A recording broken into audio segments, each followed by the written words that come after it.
It's time to face the music. It's agility versus fate. And, well, it is ESL Southeast Europe Championship Season 10. I'm Extremes. With me is Hayes, as always, hiding there somewhere in the background.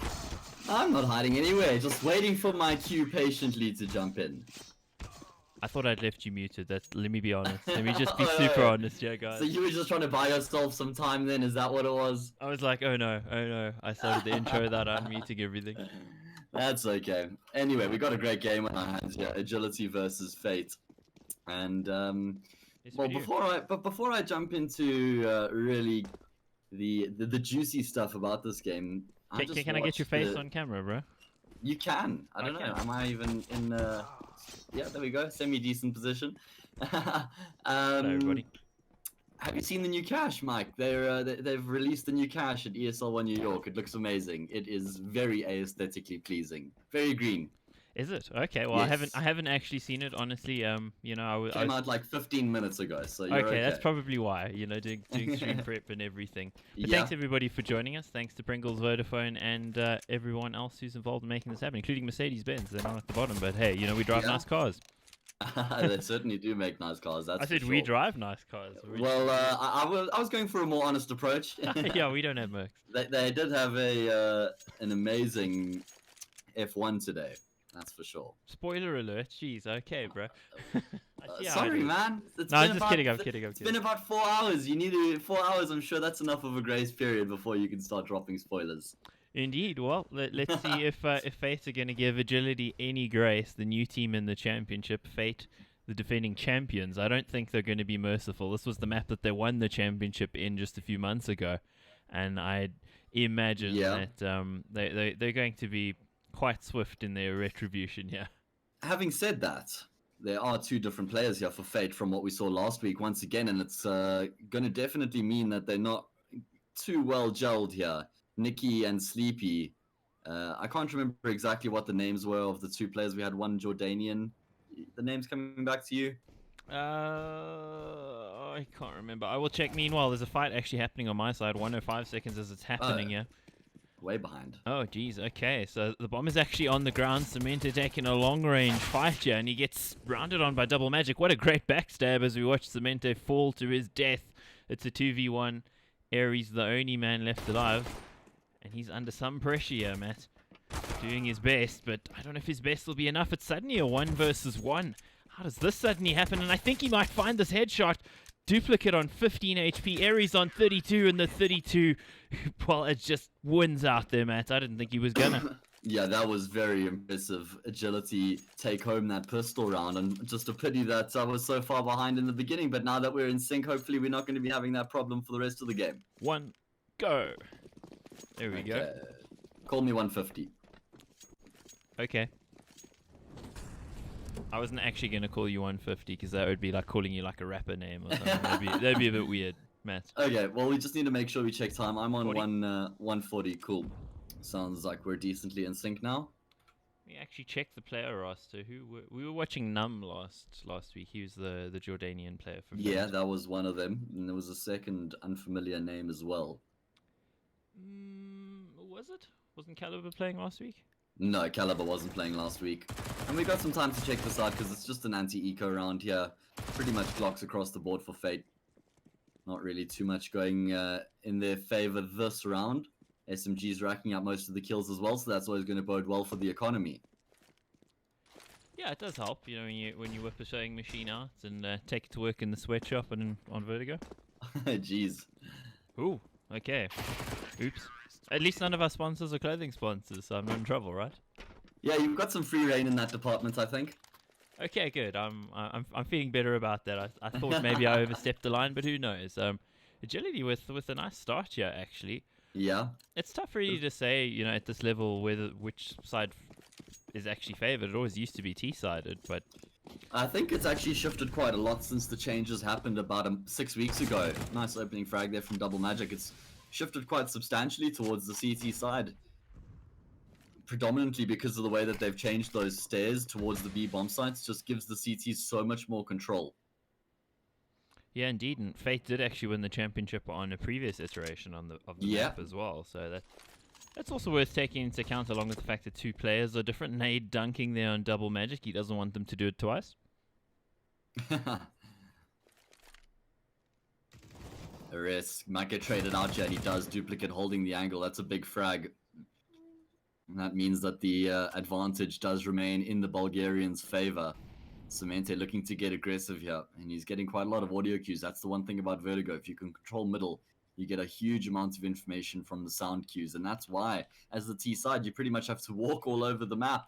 That's exactly what's going down right now. Duplicate's going to catch Cemente with his pants down. Not much what you can do when you're caught on the ladder. And yeah, Nikki, one of the other different names in today. Quite a prolific Bulgarian player. I've seen him around for a while. Wasn't B Pro last season, as far as I recall? Yep, that's correct. I'm in your corner with that one. Yeah, well, there was Nikki and Nix, I think, in the same team. That was what always used to get super confusing. NJ there, not confused about what he was trying to do, but unfortunately, just too many people shooting at him, and only on an MP9. So not going to work out for him. Fate with their first round on the board of the first map tonight. Of course, best of twos, or double BO1 as it says at the top, if we want to be totally correct, Matt. Yeah, semantics though, Mike. We don't worry too much about semantics. We worry about Cemente. He's pretty good clutching. Yeah, he's had some impressive clutches of the IGL here for Agility ex-Nexus player. And apparently, according to my sources, Mike, this Agility team is quite keen on contesting Fate for the top spots in Romania. So they certainly are hungry.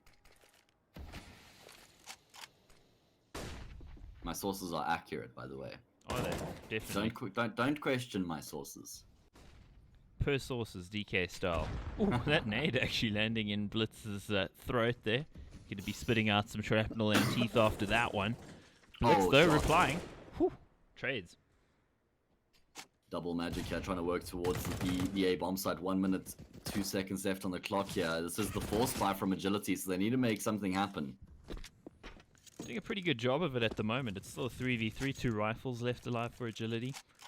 Bomb is controlled by Fate, though, and Ares, he's going on a bit of a fishing expedition, and you could catch him off. He does, in fact, but he gets traded immediately, and that's some good information here for the CTs. Will they be able to get in position in time here to hold off the Fate onslaught?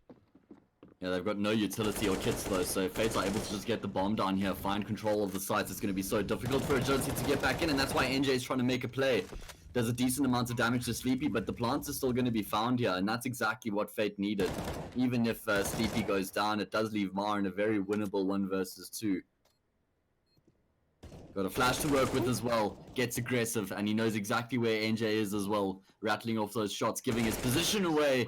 Mar's going to clothesline him, closes out the 1 versus 2. And Fate get 2 consecutive rounds on the board. That breaks the economy here of Agility. Yeah, beautifully done from Mar. We know he's a great clutch player from Season 9.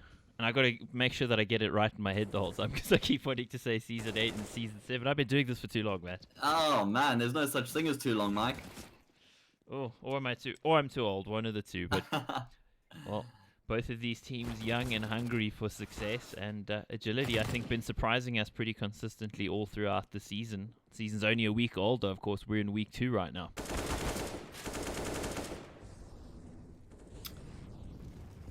Yeah, early days, match day number 4. Agility have looked pretty good in a few of their games. They got the 2-0 last week against Gamerzone, or earlier this week rather. That was a great result for them. Get themselves on the board. And quite an impressive fashion as well. Fate, they lost 2-0 to Blue Jays, right? That is a good question. I think it was. Yeah, they 2-0. did. Yeah, they lost 2-0 to Blue Jays during the week as well. So they're going to be looking to get on the board here in this match. They need some points. The defending champions don't want to fall too far behind. I do think, though, that defending champions tag does come with a bit of a caveat, because it did look like Blue Jays were the best team throughout Season 9. It was just, in overtime on the final map of the final that they actually faltered, and Fate took it away from them. And for us, it was, I think, a pretty big surprise, because we kind of believed in our hearts the whole time Blue Jays were going to take it, right? Yeah, certainly. They're going to be looking to go one step further here in Season 10. We're going to see them later tonight as well against Gamerzone. So looking forward to that one. Agility, they've got another buy up in the round, but it's still not that pretty. Barely any utility, no kits, no AWP. So really scraping the barrel here. And they actually haven't had a full buy yet so far in this map. So Agility need to make sure that they do not let this half get away from them in terms of the economy. It seems like Fates are going to be going for the A execution. They've got 4 players grouped up. Nice first frag there for Arrest, but he needs to get more work done. Yeah, he probably shouldn't have gotten that frag, but he did in the end there. Sleepy with a nice reply play. We don't really know. We do know this guy, Nicky, though, from B-Pro. He's really good with the rifle. He gets the first one.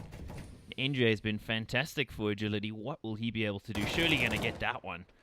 Yeah, a bit too aggressive there from Nicky, forcing the issue there after the one-man advantage was already in his in his team's favor. Ma, though, single-handedly destroys the Agility retake potential by finding 2 kills in the back line. And Sleepy finds NJ. Fate seems to be making moves here on the early stages of the T side. Yeah, absolutely, and that just illustrates on this map, on Vertigo, how important it is as CTs to watch out for those late flanks, and even as Ts, in fact. It's just so easy to get caught out because the audio cues and the rotates are such a factor on this map compared to some of the others. Yeah, certainly is always an important factor to consider. Agility now in the eco round. I want to make fun of him for his name, Matt. I want to do it. Do it. Go for it, Mike. Ah, Sleepy, doing Sleepy things. Meanwhile, there's a bit of a firing squad happening in the middle. Yeah, Sleepy does get a kill there. Nicky also jumping in with 1. And I don't think the pistols are going to get much here unless something incredible happens. Yeah, it's been one-way traffic for the past 5 rounds. Fate certainly starting to find their footing here on the T side. So, Matt, I've got to ask you, you've been at Rage all weekend as a kill Yeah. for Blitz. You must be tired.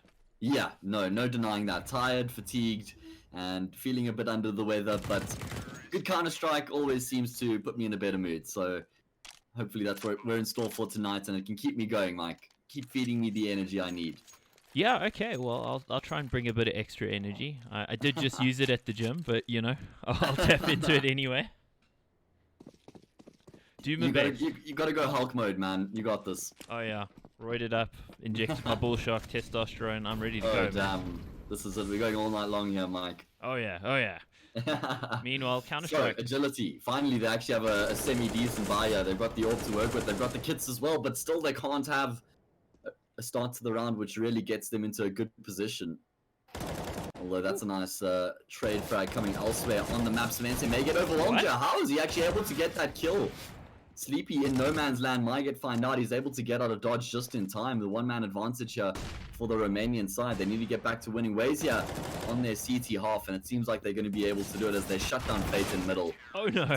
Team kill to boot, but they do get the desired result in the end. Yeah, desired result, but certainly losing an extra gun, not good news for you when your economy is in such a fragile state. So, as you can see, a couple players on 200 and 0. They're in fact 0s now, so they bought their flashes. That's Yeah. the best they could do, and teammates had to drop. It's still a good buy, got to say. Buy for Fate, also pretty good. Fate's still got a little bit of money in the tank for Agility. The tank is tapped out. They're running on reserve at the moment. They're living this hashtag student life. Yeah, we've all been there, done that. We know the feeling. Scraping the barrel, trying to collect everything you can. Only 2-minute noodles left in the cupboard. Yeah, even out of tin beans, man. I mean, that's when you know it's bad. Eh? Yeah, exactly. Fate slowing things down here once again. Middle control didn't work out for them at all in the previous round, so no surprise that they're not really trying to force the issue there here. They've been finding A control quite consistently, so it seems like that's going to be their choice. 3 players slowly working their way forward, not giving many cues away. And this is sort of a middle ground between the T's and the CTs. It's not really clear cut as to who has an advantage to get there in the early stages of the round. So you can never really take that part of the map for granted as either half. In this case, the CT is opting to sit back on the bomb sites and look at the position there from Arrest, but the gun barrel's going to get spotted off a duplicate. No! What? Doesn't seem like he's reacted at all, and that could be huge. Arrest is in a great position, and he's going to be able to find the frag. At least it's traded, but that should never have happened in the first place. Agility, they get a silver lining. Can they build on that? They're going to have to, because that was almost a free kill for them. The amount of damage that's been done to Double Magic as well means that he's not that healthy. It's going to be on his teammates, but they're all 3 of them can go down to a headshot here from a CT rifle, and that smoke, that's a huge issue. Lord, he's got a gap, Matt. Surely he's going to bank this kill, and he does. That's a great kill from him. He's pushing forward. He's looking for more blitz with the kill as well, and he has the flank coming in. Mar wise to it, and he's going to have to go large, and he doesn't. Sleepy, 1v3. How's he going to do this, Matt? I don't think he can. Yeah, he goes down to NJ. Successful retake by Agility, but that was just poor mistakes from Fate. 2 mistakes that basically cost them that round. The first one was Duplicate not spotting the gun barrel, which was actually quite obvious there on his screen. And the second one was that missed smoke from Nicky. Both of those yielded frags for Agility. And I know there's always ifs and buts at the end of the round, but those 2 were glaring mistakes, which cost Fate quite a lot. Yep. Well, if you're a Counter-Strike player, you don't like big butts because yeah, they do wreck you. Lord getting aggressive with the AWP. This is something new we haven't seen yet in the half, and it catches Sleepy completely off guard. Shift walking into the angle there. Easy frag, and then a flashbang for the follow-up. Arrest is able to get one. It seems like Fates are going to turn the burners on here and push straight into the A bomb site. Lord probably going to be getting caught out, and he does. Fate again find control of the A bomb site for not the first time.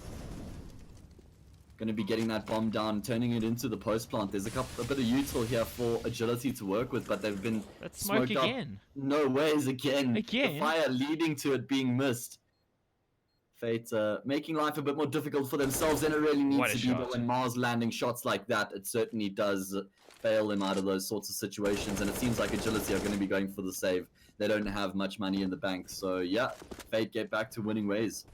And they dodge a massive bullet there, or a massive series of bullets, maybe even clips full of bullets, because yeah. I think that smoke could have really punished them yet again, but they get away with it. And, I think Duplicate might actually find a kill here. Oh, running with his knife out. Didn't your mom ever tell you that's dangerous, Duplicate? Didn't your mom ever tell you run faster, Mike? This is true. She used to encourage me to run with a knife, but it was the preparation I needed to be a Counter-Strike caster, man. Yeah, she was looking out for you from the early days, man. Yeah, we used steak knives as well. We didn't use butter knives. Jeez, all the way in South Africa, we do it proper, man. Ma, topping the charts, 14 frags, 139 ADR across 10 rounds. He's done nearly 1,400 damage so far in this game. Jeez, he is actually... Oh, are you okay there, man? Excuse me. Sorry, I thought I muted my mic. I just muted the YouTube stream. Got confused there for a second. It's okay, I understand in your old age. Gonna try and mute my mic every time that ugly cough rears itself up, but if it catches me off guard, forgive me. Well, talking about catching off guard, I think Mara's caught us and Agility off guard with his performance. Yeah, he hasn't been quite as dominant as we saw last season, but of course it's still early days in this season. Blitz on hand, yeah. Oh, there's a flash that actually came in. I think it was a team flash, in fact, and they got wrecked by a team flash, Matt. That's so unfortunate. Oh, Blitz just continuing to do the damage, and what a shutdown from Agility at the stairway. Fate trying to change the pace towards B, and it just seems like every time Fate try and change the game plan, it hasn't worked out for them. When they're just playing their default, finding that A control slowly, working into the execute, they've been winning those rounds. And when they try and get a bit quicker, a bit more aggressive, they've been getting shut down. So maybe they should just be sticking to what's working for them. You always want to try and make sure you're not being predictable, but there's that fine line that you don't really want to cross. Oh, absolutely, and are fully invested here for the T's, but the trade's going their way, Matt. Yeah, now it's Agility are trying to make a play happen, and they're the ones who get shut down in middle, and that's huge. Losing this part of the map so early in the round as CTs is massive. You just lose a huge amount of information. basically get completely cut off from rotating between the bomb sites. And the world is Fate's oyster at this point, and you can see all 4 players, they're just grouped up here, and they're just going to push into the A bomb site. At the worst thing is they're going to have to be traded out, but that's not even going to be the case, as Nikki does best arrest, and that's the A bomb site now firmly in control of the Bulgarians. Ma going to destroy Blitz as he comes around the corner, and he's certainly looking dialed in tonight. Oh, he's a reaper of souls at this point. I mean, the guy's going crazy.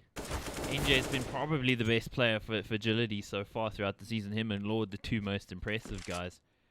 But on 8 HP, he's not going to be able to do too much, and I think he might even be going down here.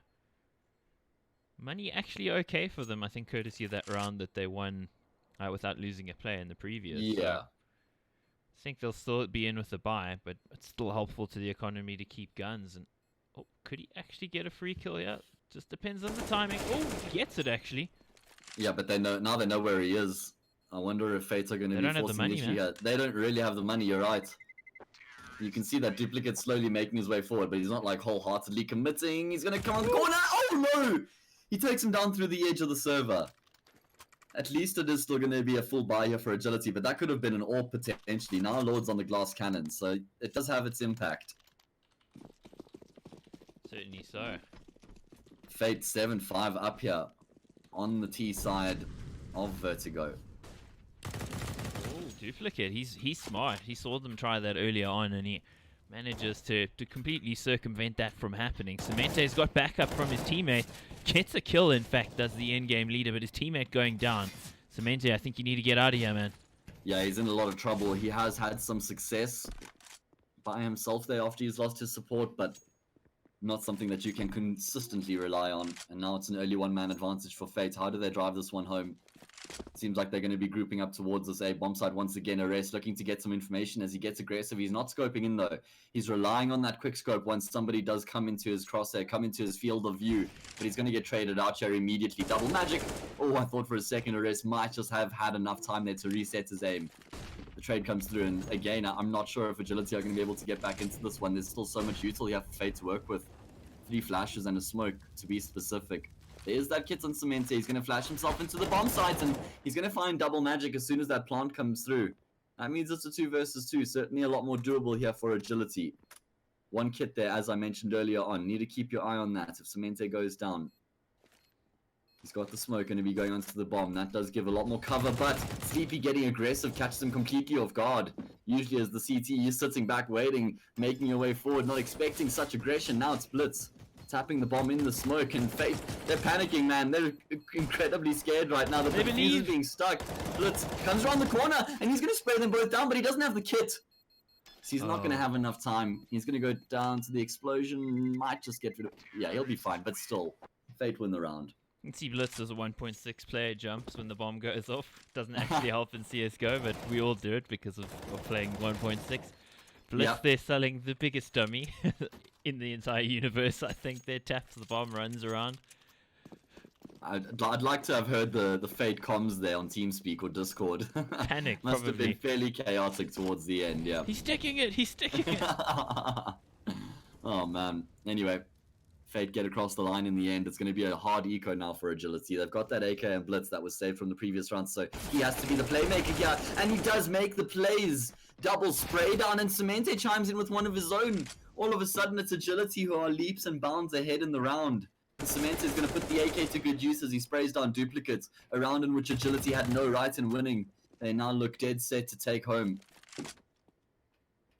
Oh, Sleepy in a 1v5. 2 battles there, 2 gun battles from Cemente with no armor. And he manages to win spray battles against other players. And I just think the clipping around the forklift there, saving him a little bit. Some of those bullets must have been eating the forklift. Yeah, that was certainly interesting, to say the least. Normally you don't come out on top in those situations. Heading into the final round of the half. Cool, no money for Fate actually, so... Yeah, tides have turned. Yeah, quite a turnaround. Probably going to be an 8-7 here unless Fate do an Agility and actually win around with mostly pistols. See how they go, and they're going towards B, it looks like, and every time they've come here, barring probably the pistol round, now that I think of it. It hasn't really worked for them. Yeah, going to be trying to make the entry happen. Who else but Mar to find that first frag? He gets the AK, but it actually may have led to his demise there. He wasn't able to get that shot out. NJ, he comes through, and he finds the frag before he goes down. 3 versus 3 is the result as the dust settles. Oh, that's a huge frag coming through. Semente on the backstab. I think he was getting too aggressive there. He didn't need to push forward. The information was that Fate weren't pushing onto the site yet. You only want to commit to the flank once the execute has been committed to by the T's. Double magic flanking. He finds a frag as well. And all of a sudden, Fate, they hold all the aces in the round. Contrary to our predictions, contrary to what the buys told us. It's a 3 versus 1, and he's going to be able to close it out. Fate making it work with the pistols and the MAC-10. Loving the mid-round calls there from Fate as well. They were just running Agility all over the map, using the audio cues to their advantage and making sure Agility thought that they needed to rotate it at least 3 times there. So that works out beautifully for them, and that also just shows you the power of mid-round on this map, where if you just keep moving and you keep moving reactively off what you're doing, it causes those CTs a lot of questions, because the sounds that they're getting really do mess with their minds. I think this is kind of like Nuke, but much worse in a lot of ways. Yeah. Better, I don't know. Well, I ran a couple of interviews at Rage, and thank you very much to you, Mr. Extremes, for enabling me with that microphone. Certainly did make a massive difference, and Vertigo was one of the maps that people mentioned quite consistently that Cash should replace when it comes back into the active map pool. Okay. That's an interesting one. I honestly don't think Valve will do that. They seem to stick to their guns. It'll probably be something like Mirage Gone, because it's the last map that hasn't been redone. Yeah, and that was actually the second most popular name that came up. Quite a lot of pros getting over Mirage. Anyway, into the pistol round we go. Very aggressive from Agility, straight into middle, and Blitz is going to be opening things up. No, actually Duplicate's able to get out somehow, and he's going to be able to have an impact on the round further. Nicky picks up a double as well, and they absolutely destroy Agility's hopes and dreams in the round. Arrest is the only player remaining, and the Sheriff is in town, and when the Sheriff's in town, you better be scared. Oh, bringing out those. I kind of wish there were 6 guns and not dual Berettas, to be honest. Dual Colts or something, but that'd be confusing in Counter-Strike, because people call the M4 the Colt and back in 1.6. But anyway, the Sheriff, it works out for him. Beautiful round from Fate, and well, pretty much no harm done to them. Agility, on the other hand, they're not going to really be able to do that traditional second round force on T side, because, well, they just didn't get that cash injection. No bomb blind. Yeah, exactly right. They're gonna have a buy up in the next round. They'll have they'll have the $1,900 coming into their account.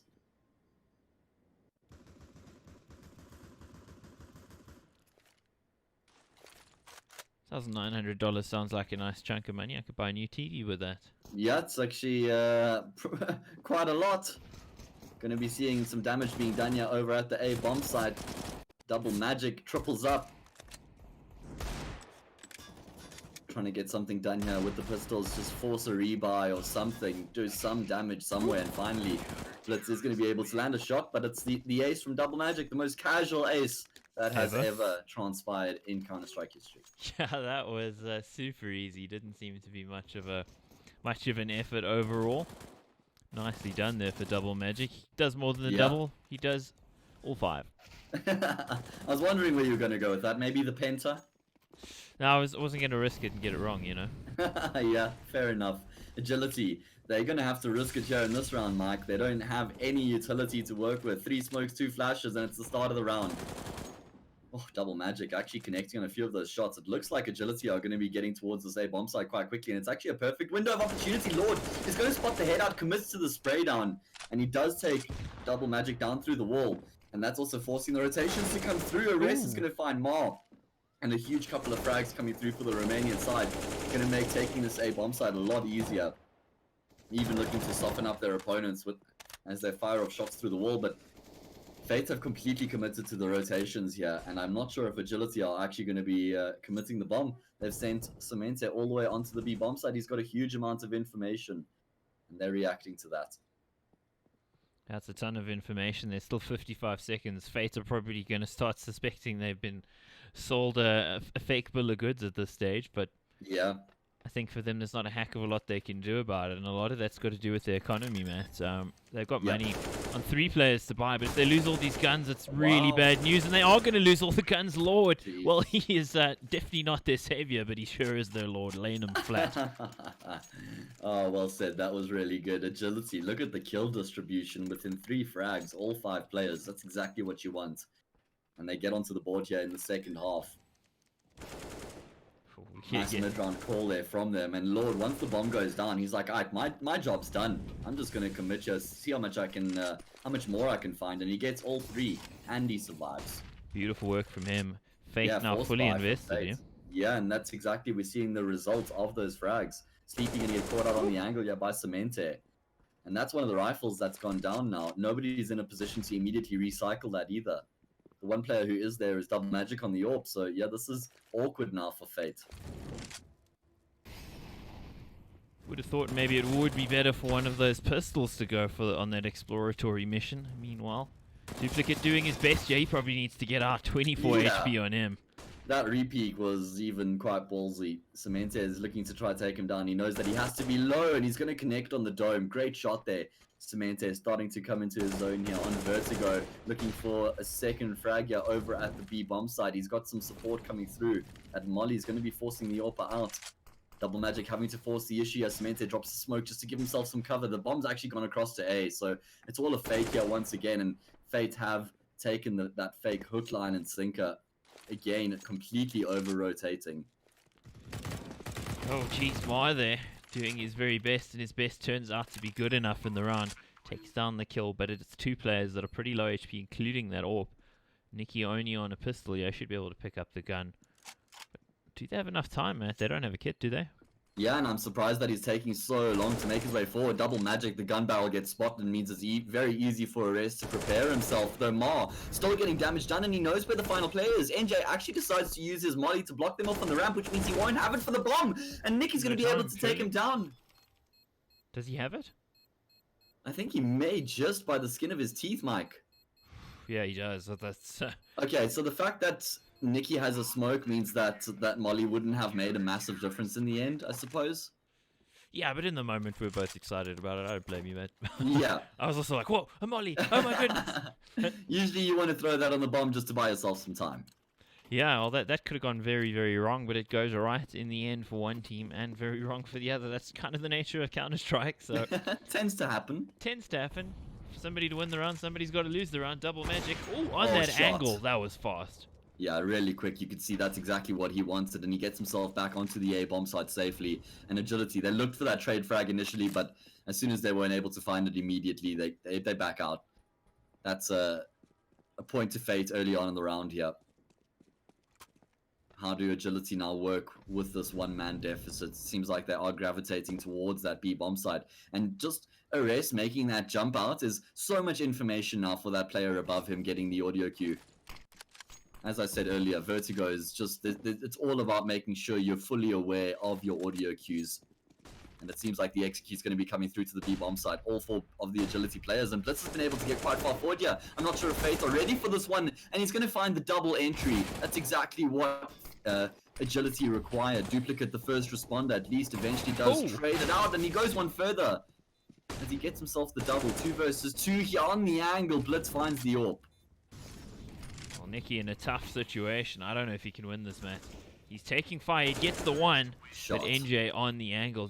Geez, the headshots that have been landed by Agility. I know Fate are in the lead, but it just seems like the aim from Agility has been super crisp tonight. Yeah, plus Ma, right? Plus Ma, yes. need to throw his name in the hat there as well.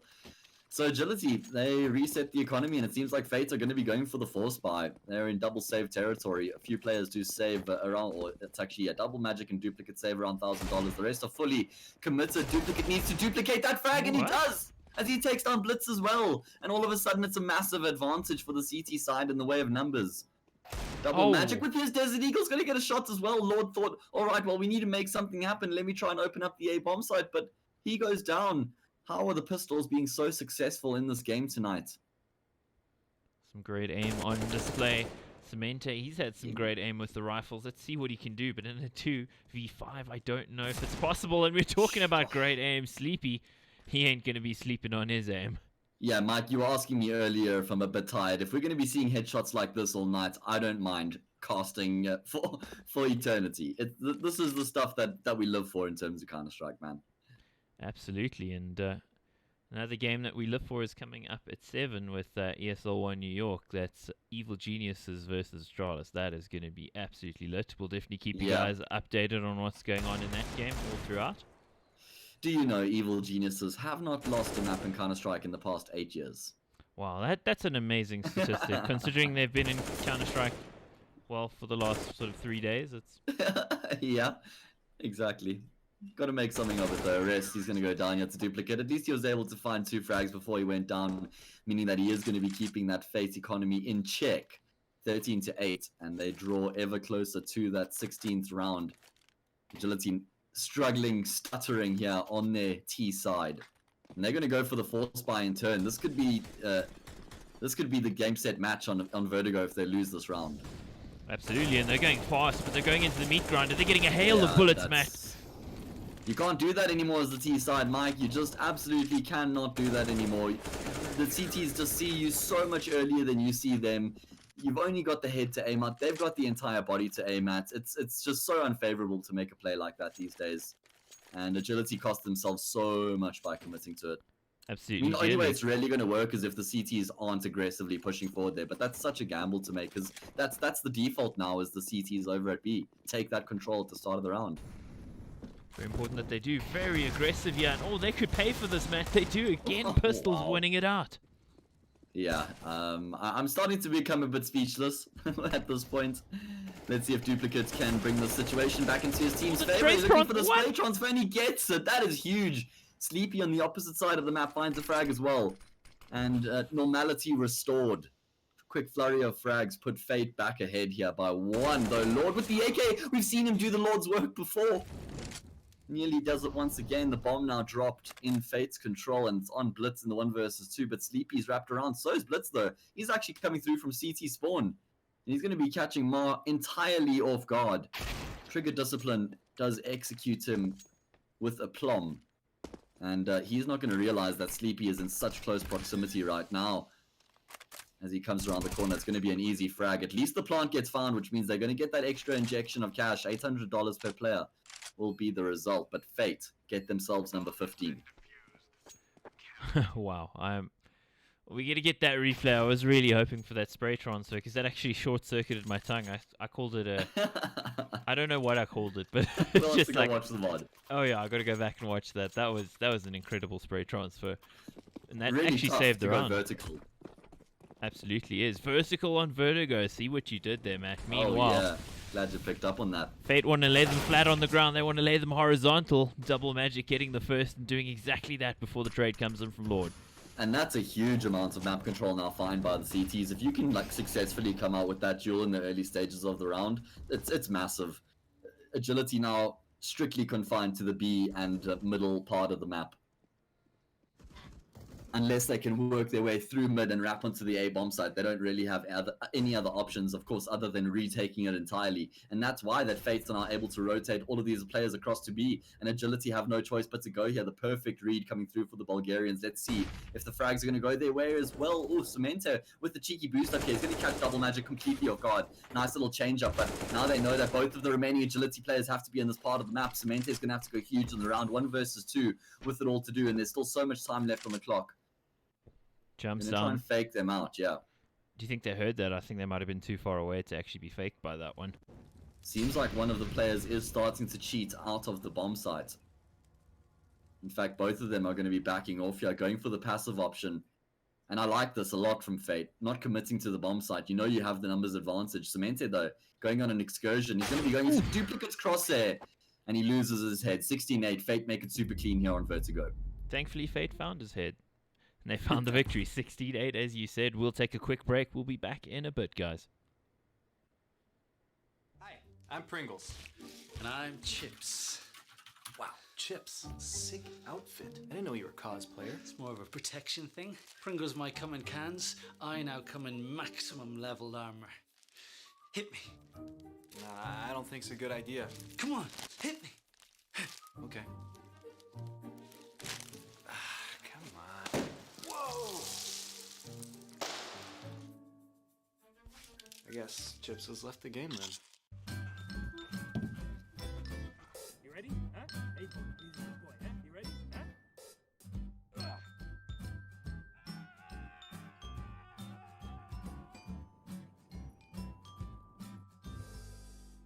Start your esports career now at play.eslgaming.com.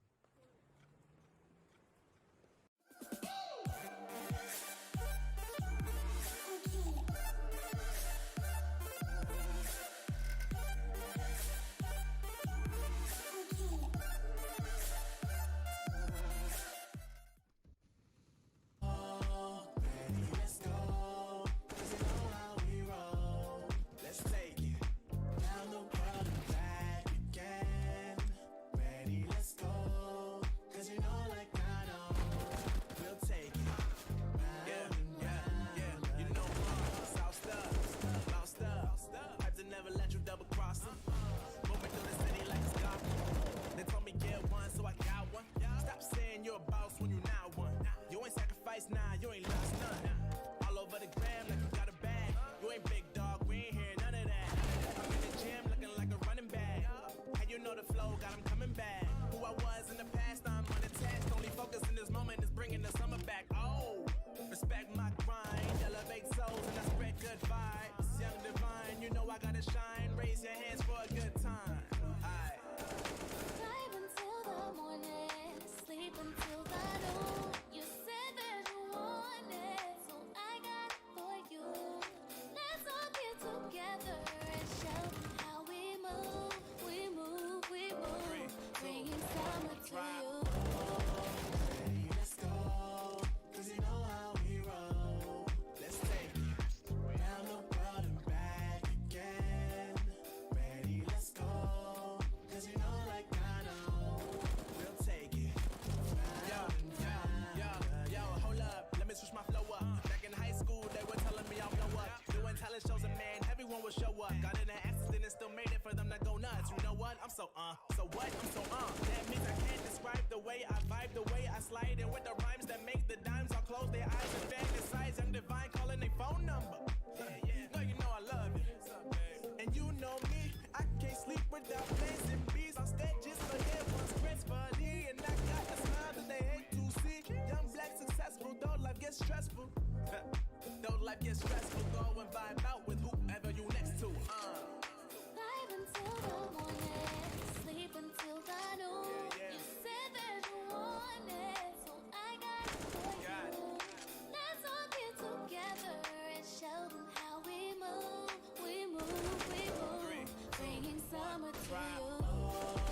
Ready, let's go, 'cause you know how we roll. Let's take it round the world and back again. Ready, let's go, 'cause you know like I know. We'll take it round and round again.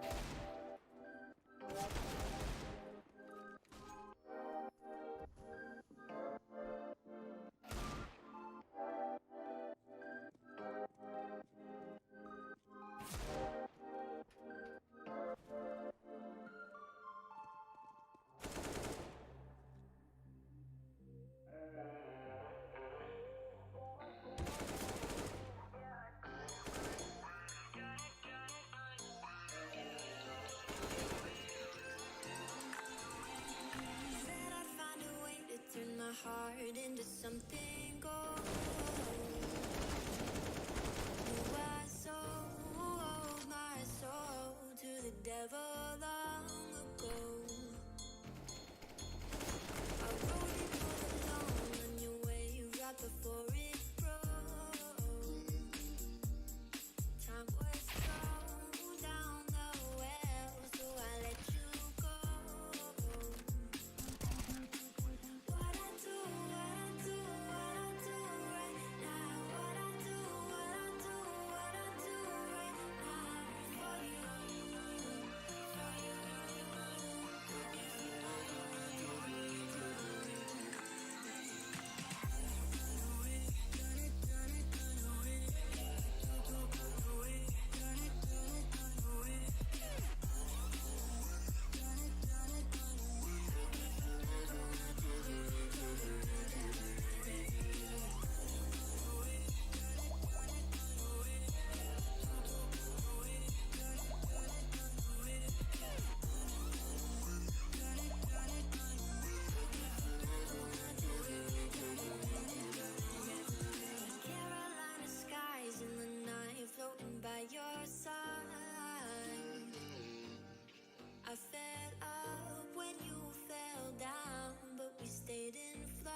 fucking part-time jobs, chasing all my dreams out lately. No matter if I try too hard, nothing's ever enough, baby. No, I don't care too much. I don't care too much. As long as I can keep you by my side, I don't care too much. We got time, no rush. In your eyes, I always see there is something meant for me. In your eyes, I always feel different.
We are back, and we are live, and we are kicking just a little bit less hard than usual because Hayes is feeling a bit sick. But me, Mr. Extremes, I'm at full health, so I'll bring it.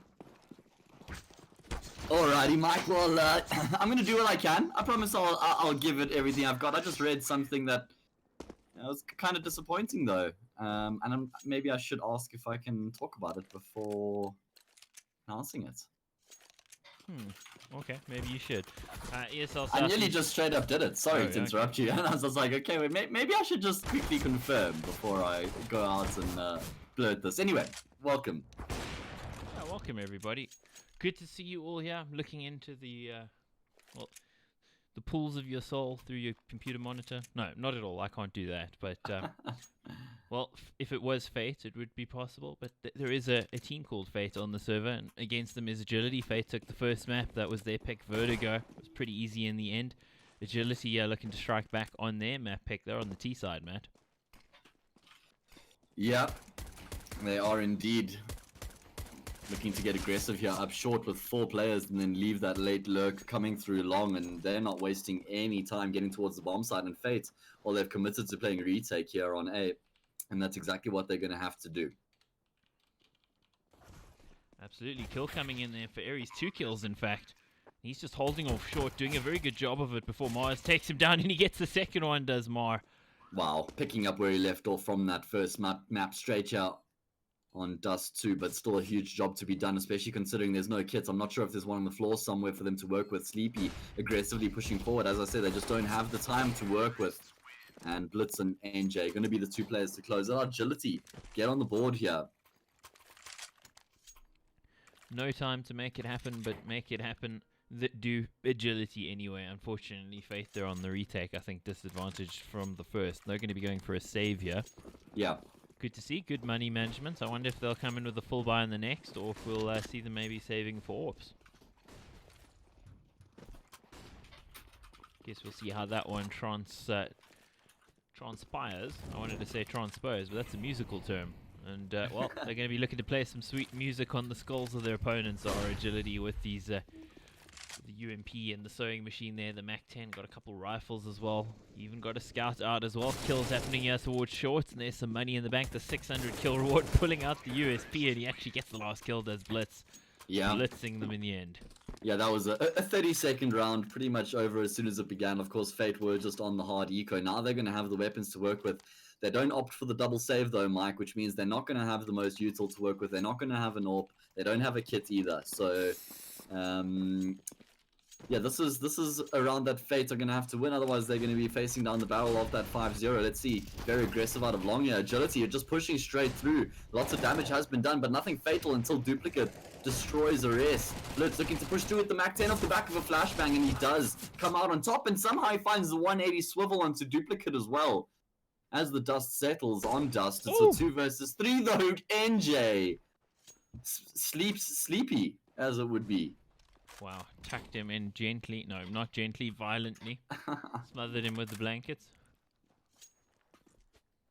Yeah, that was, that's not how I want to be tucked in, Mike.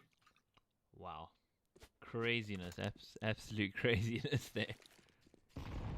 Nicky's still been given some time here. They haven't actually planted, and he'll get the first kill for free, but now with the molly there and the 50 HP on him, I think he may decide to bug out of this one, or does he still feel like sticking around? He does, and he gets another kill here. He's going to be hoping there's a kit, man, because if there isn't, it could still be mission impossible. I keep writing him off here, of course, but you never know. I'm not sure why he's taking it so slowly. He's really relying on finding this frag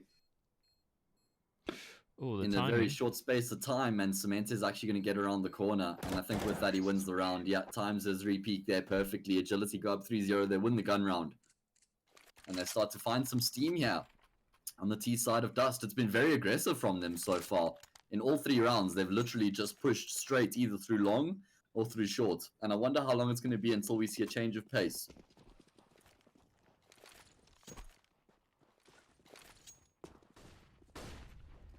Will we see a change of pace? In fact, an attempted rush through mid there.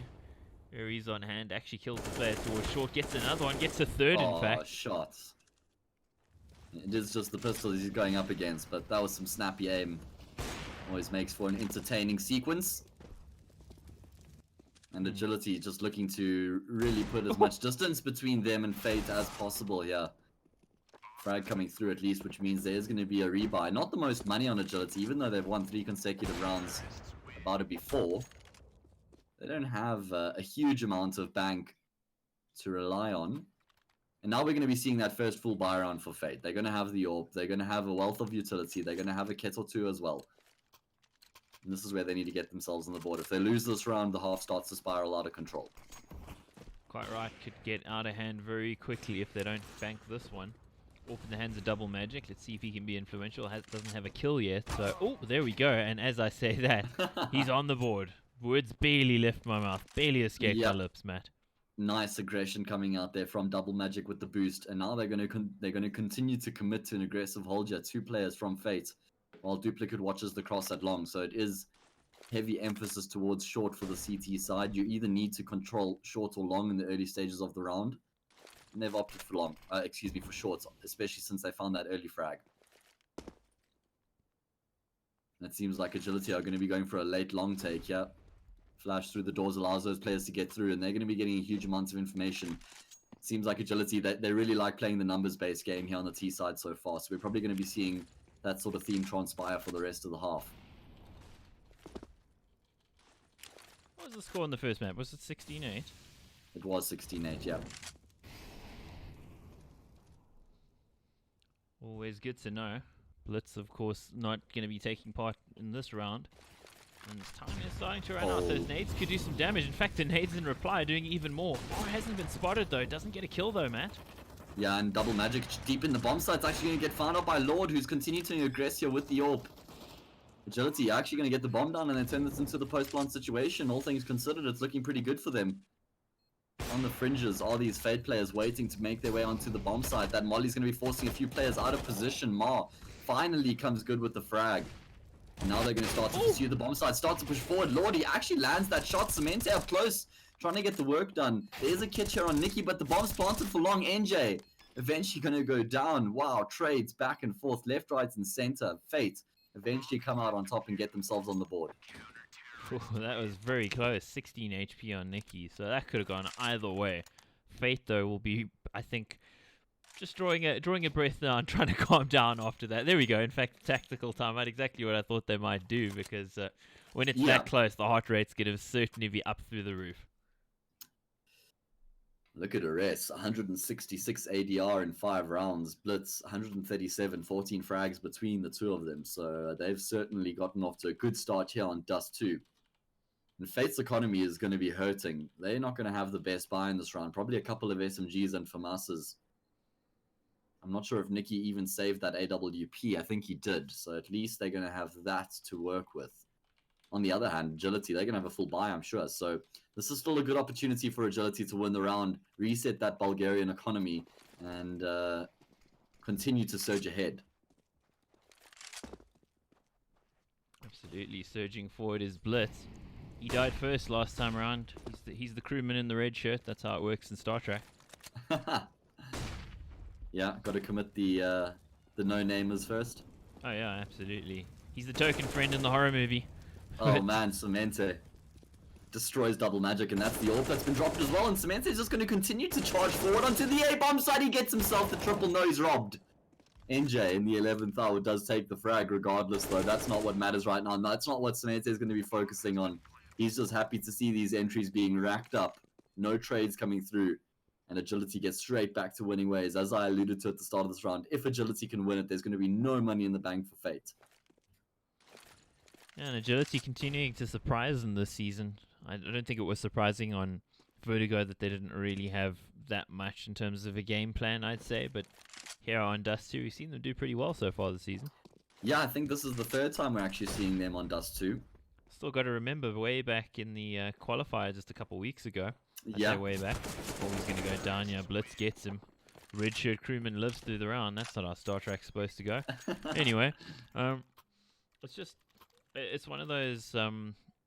It's a weird thing to see them do as well as they've done on the season on this map, because in that qualifier when they were playing against Bombonica, they were getting absolutely styled on, and then only actually managed to stay in it because those guys basically messed around. So Yeah. and again, just agility, showing they had the talent all along. They had the ability, and well, they overcame some crazy odds to actually be here. Yeah.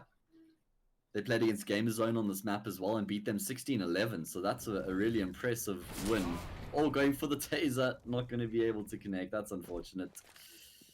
And that's pretty much the only opportunity of entertainment in the round, unless these pistols can make something happen. Although, because Agility have already got full control of that B bomb site, the information's being fed through. I don't think that we're going to be seeing any craziness transpiring. Although, Duplicate on the Desert Eagle lands a nice shot. So yeah, this is starting to become a bit of a stronghold of sorts for Agility. If they can win it here, they'll be 3-0 on the map. If you take into account the qualifier as well.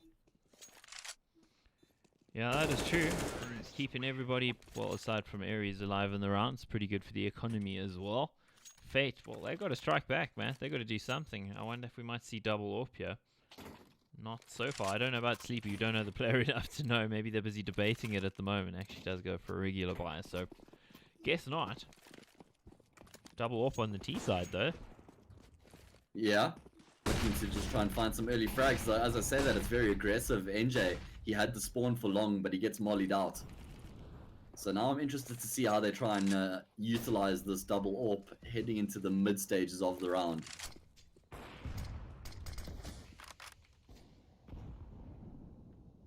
Seems like NJ is just going to be posting long, holding the angle, while his teammate Lord is more dynamic.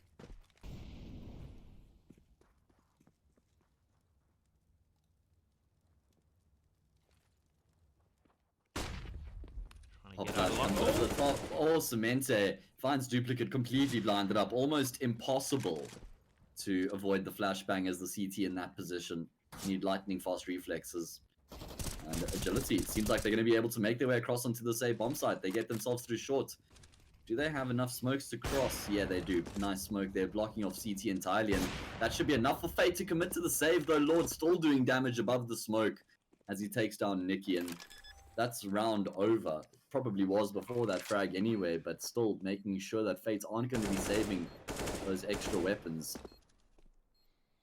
Jeez, Fates are being bodied at the moment, man. The defending champions and Agility, probably again, as we said prior to the season, most likely the weakest team in the championship, but they've been punching way above their weight all season long. Yeah, they certainly have, and I'm really keen to see how they progress throughout the season, if they're going to stand a chance to make the playoffs or not. Definitely looking forward to that inter-Romanian matchup, the derby between Agility and Nexus. That's certainly going to be a spectacle.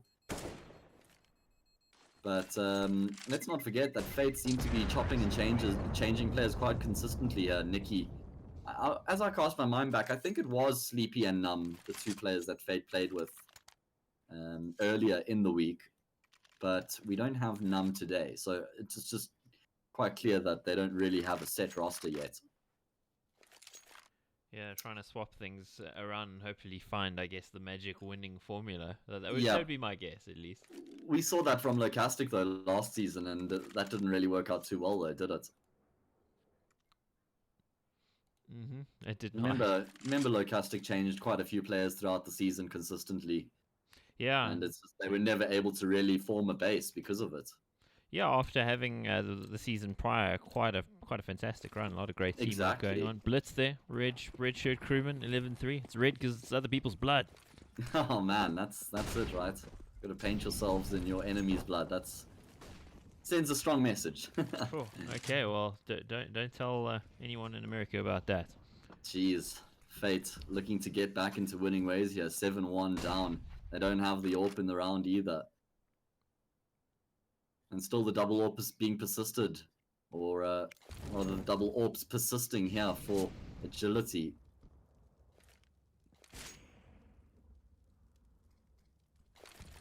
Seven 1 is quite a daunting scoreline if you're Fate. I don't think they would have expected to be in this situation. Not at all, in fact, I think. Yeah. When we were talking prior to the match in the Discord with the casters from some of the other languages, they're all pretty convinced it's going to be one-way traffic for Fate. Let's see, maybe it can be in this round. Pushing through the smoke is Mar. Nikki also gets the kill. He's fully blinded. Oh, this wasn't actually a fire kill, but Most of it, the damage was in fact from the fire. Now the wall of smoke is up there. Yeah, And of course, And, it's not a force field. Time to get out. both of the two remaining players have got AWPs here for agility. It's so awkward to try and move around the map and make something happen. Lord goes down. That's the bomb dropped on the deck as well.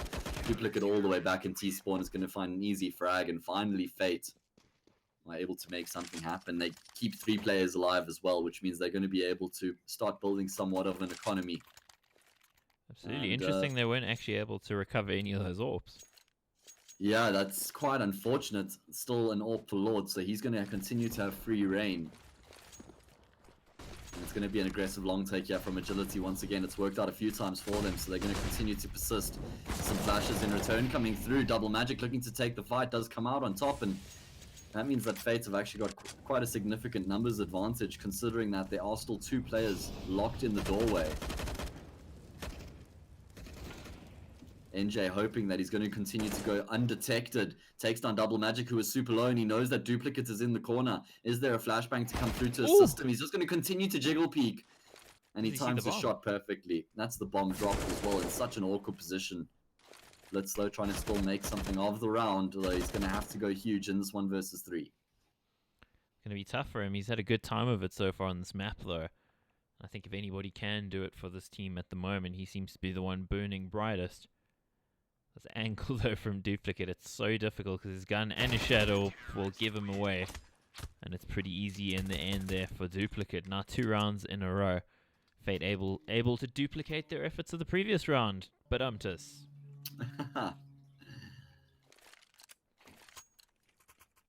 Two barrel, what's 2 drums and a cymbal rolled down a hill? Yep. But pretty much. Although, I mean, it wasn't a very long hill if those are the only sounds it made, right? yeah, I mean, I would go for the onomatopoeia for a long hill, but we may be here for a while and lose a few viewers as well. Yep, long control attempted to come out here, and oh, Duplicate caught off there. Hero of the previous round. I think his teammates are in big trouble here, and there's the trade. Double Magic on 8 HP, surely going to go down, and he does. Yeah, he had to try and take the fight there. There's no ways you're going to be staying alive for very long as the CT if they know that you're in the corner. You could see there were 2 mollies for agility to work with as well, so he looks to try to take the fight. Unfortunately, he's not able to get anything. 2 versus 4 is the result. Still fairly low HP on 2 of those players for agility, but Fates, of course, won't have the exact numbers at their disposal. Always tough to tell, and sometimes it's not even true when your teammate shouts, he's lit, he's lit. Sometimes teammates lie. Yeah, it has happened before. A la Freakazoid and Shroud. He pulling out the 2015 memes yet again, hey man? Yeah. Goes back quite some time. Yep. And it seems like Fate are just going to be looking to save here, so agility continue to pile on the misery here. Going to be 8-3. And the economy is okay for Fate.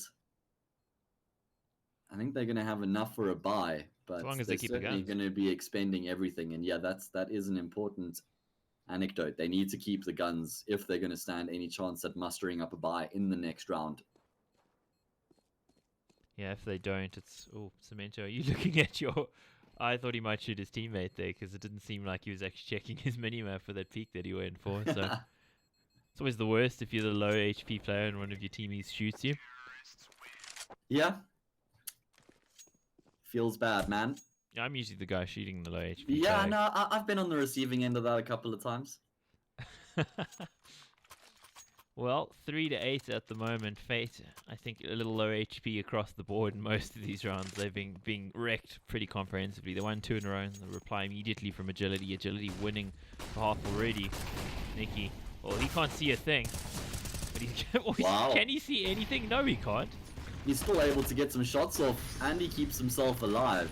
That's the most important thing. He forced out by the molly, so he needs to reposition, but does so successfully. And we've had a lot of long skirmishes here in the early stages of the round. Cemente goes undetected, so he's able to at least take down Nikki, though surely he's not able to get anything else. And Fate want to take him down here. They're committing 2 players. That means the A bomb side is very undefended. If Agility realize this and they just push straight up, that nade is going to take him down, but he's done his job. He's bought enough time. His teammates have taken control of A. That's some heroic play there out of the in-game leader, veteran player. Oh, double magic too fast though. And is he going to double up? Holds the spray control. Now down to a single player, and that single player Well, he is down and out thanks to Mar. NJ. I haven't really been saying NJ's name as much as I would have expected considering his performances in previous weeks, but I guess probably good from his perspective to have some of his teammates jumping in and getting lots of kills. Yeah, right. It's definitely going to be aiding Agility's cause. And Oof, that smoke nearly going a little bit too far, but they do escape with their lives. Somebody got a shave courtesy of the AWP, but doesn't do any damage. Well, that's a bit too easy there, Cemente. yeah, double magic just playing on that edge of the smoke. Finds an easy frag, and now Agility a man down in the early stages of the round. It's consistently been whoever finds that opening frag tends to go on to win the round. So let's see if that pattern's going to stay true here. Wow, double magic. This man's feeling quite confident at the moment, I think it's safe to say, Mike. Agility getting shut down on their B executes, and well, what NJ actually able to find 2 quick frags, but double magic immediately rotates it up, and he finds himself a triple in the round with the AWP. Jeez, that could have gone way wrong when he pushed through the smoke there against the pistol, but somehow catches the player actually looking the wrong way. So very, very lucky, I'd say, for him that he's actually alive to close it out at the end. That could have gone very differently. Agility going to have to save now. Some unfamiliar territory for them. I'm actually not sure if they've ecoed once in this half yet. And it's in the penultimate round as well. Yeah, that could actually lead to Fate having a much better half than it looked like was possible if you consider how things were going. It was 6-0 at one point. Yeah, it was certainly looking a lot better for the ET side than it was looking now. Although I'm just seeing a bit of damage has been exchanged as the Agility get themselves out of long, but there's so much information for Nikki who's wrapped through T-spawn. But double magic connecting on the shots with the AWP. Certainly one of the most prolific players in this Fate roster.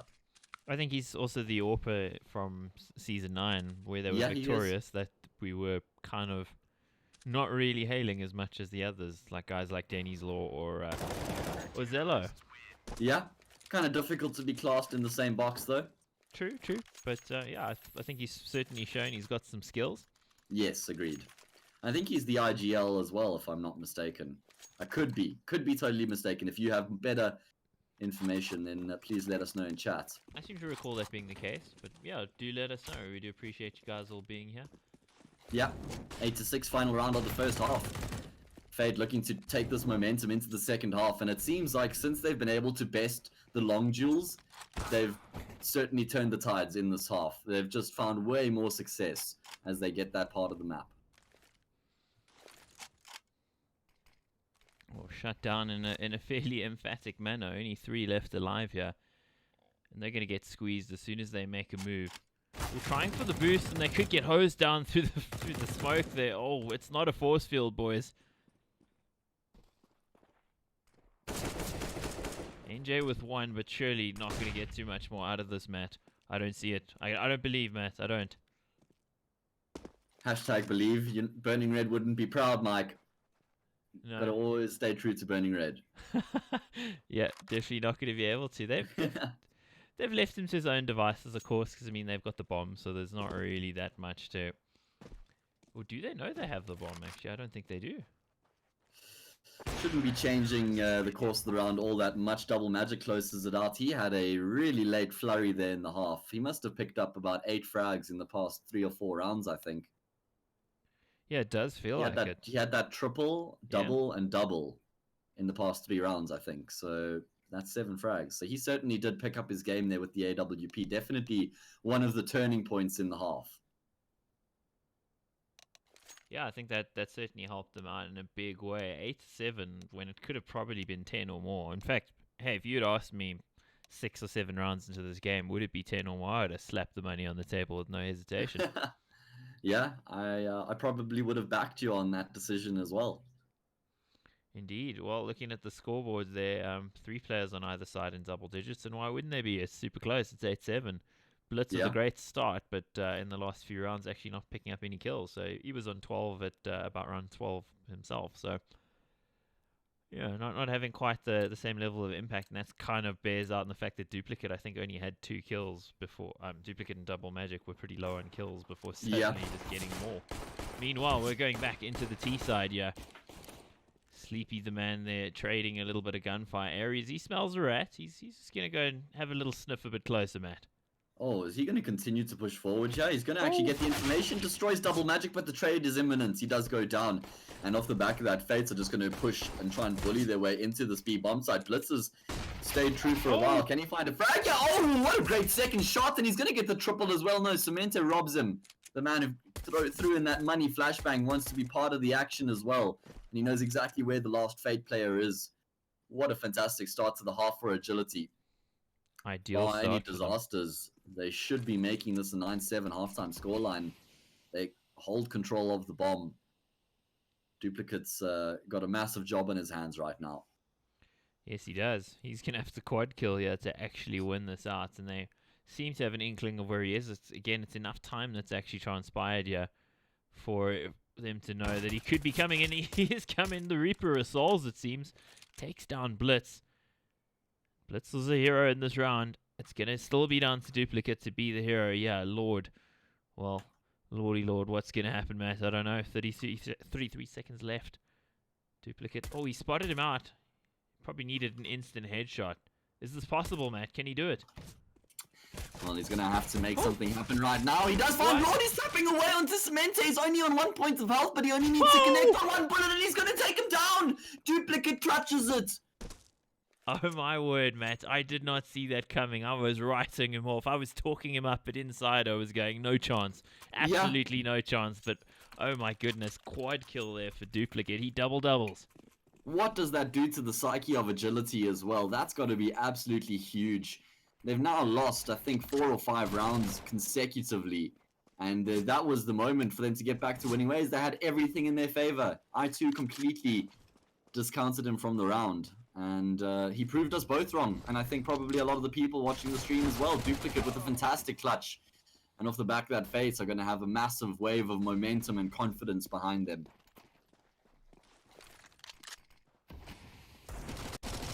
Yes, they are. There it is.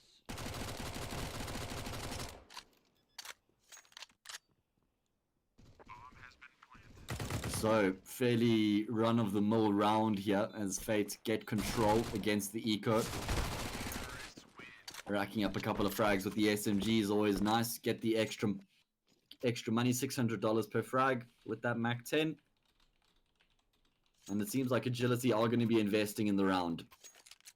Ballsy call here from them. We saw Fate also commit to the buy in the same situation, and it didn't work out for them. Lords on the scout.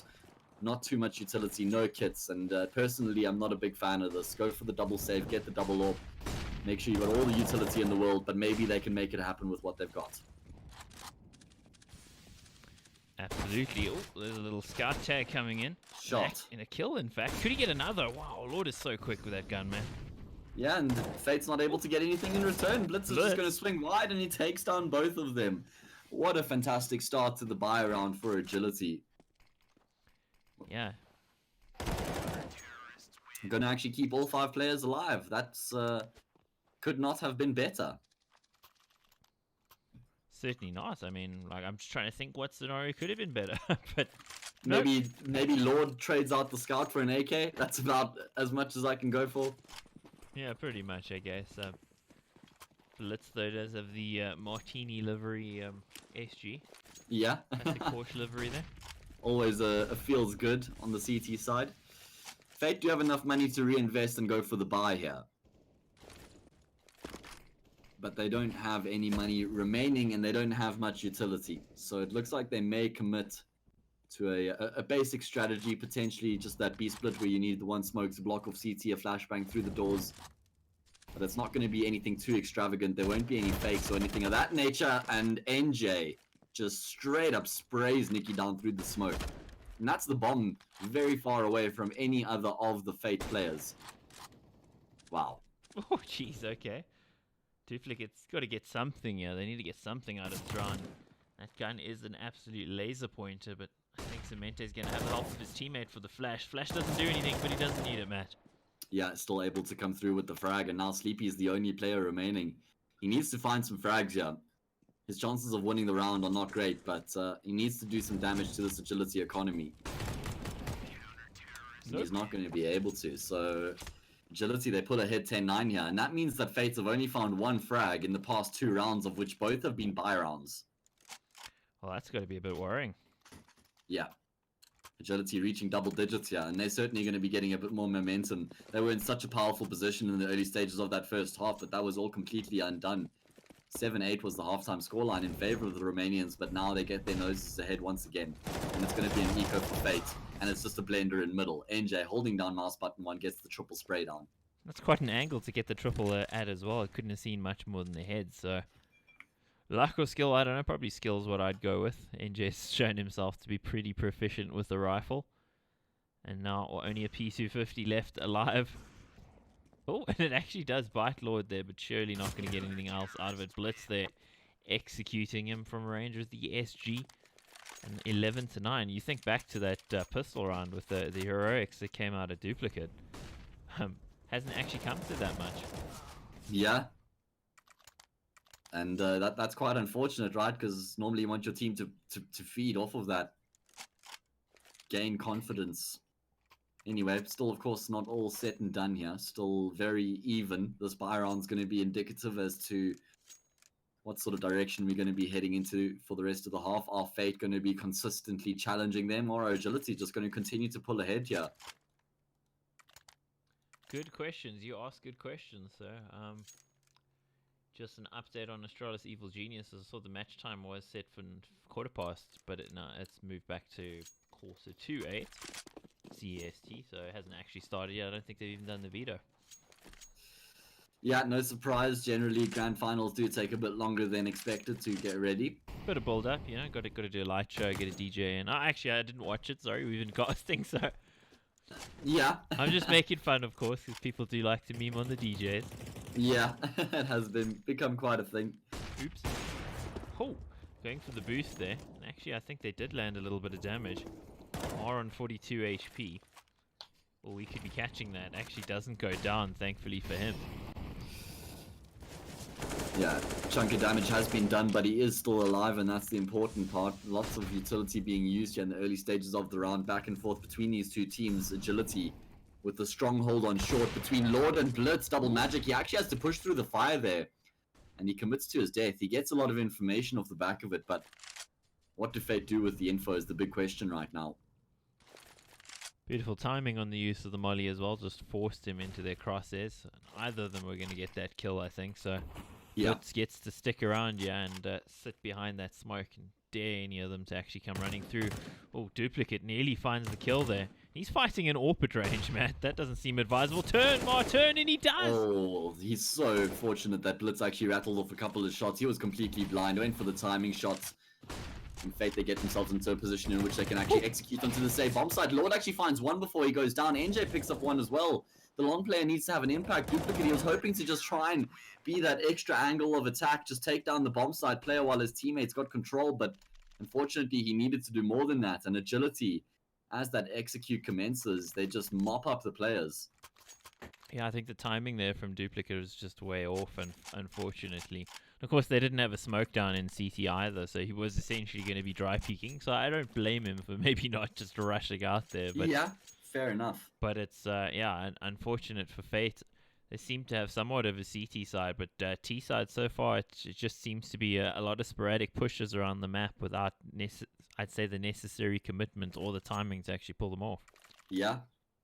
And Agility, they go for the tactical timeout here, even though they've won, what is it? Is it 3 consecutive rounds now?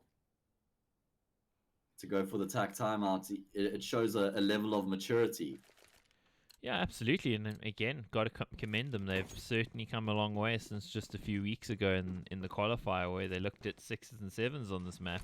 Yeah. And weren't really using their timeouts well. But Cemente, he's an experienced campaigner. He's won ESL Southeast Europe Championship before with Nexus, so he's gonna probably be the driving force around a lot of this, Matt. Yeah, I completely agree with you. He knows what it takes to win the championship.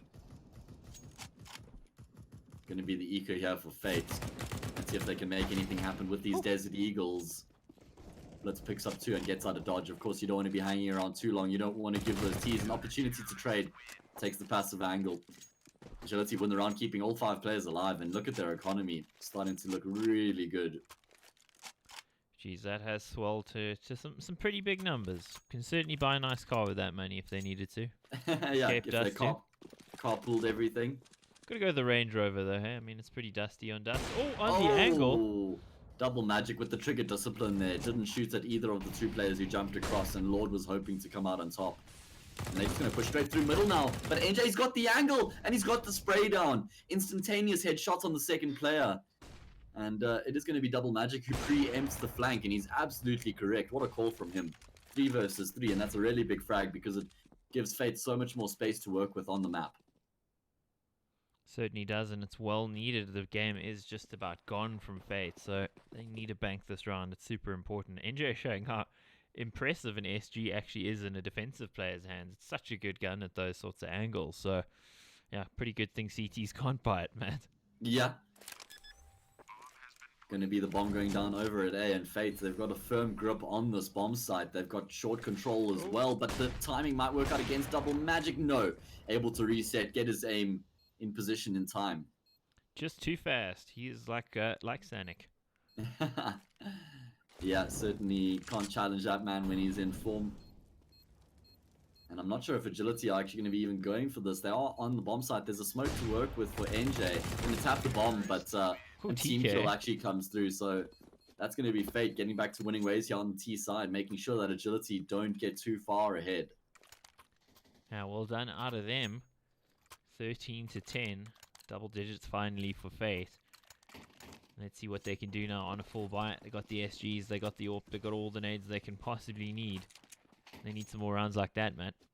Yeah, they certainly do.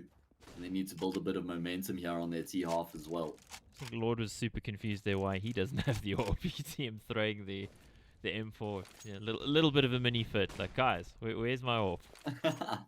Yeah, Who's got my AWP? Ares had the spawn, so he's like, nah, man, I got it this time. All the way over at B, and he's going to immediately have an impact as well. Evades that trade frag as well. Do Fate commit to this? It seems like they're going to be. There's 2 players in this B bomb site. Can they find the entries required? Ares is in such a tough spot. NJ, the second player with the AWP, this is not conventional at all. I'm not sure if this was actually the call. And it's actually going to work completely against them. NJ didn't have the mobility to get into the bomb site to help his teammate out. And Fate have now got a firm grip on this B site. We know how difficult it is to retake. And it seems like it's going to be a very one-dimensional retake at that as well, with all 4 of the players coming up from that CT ramp. Lots of Oh, the utility, double yeah. smoke.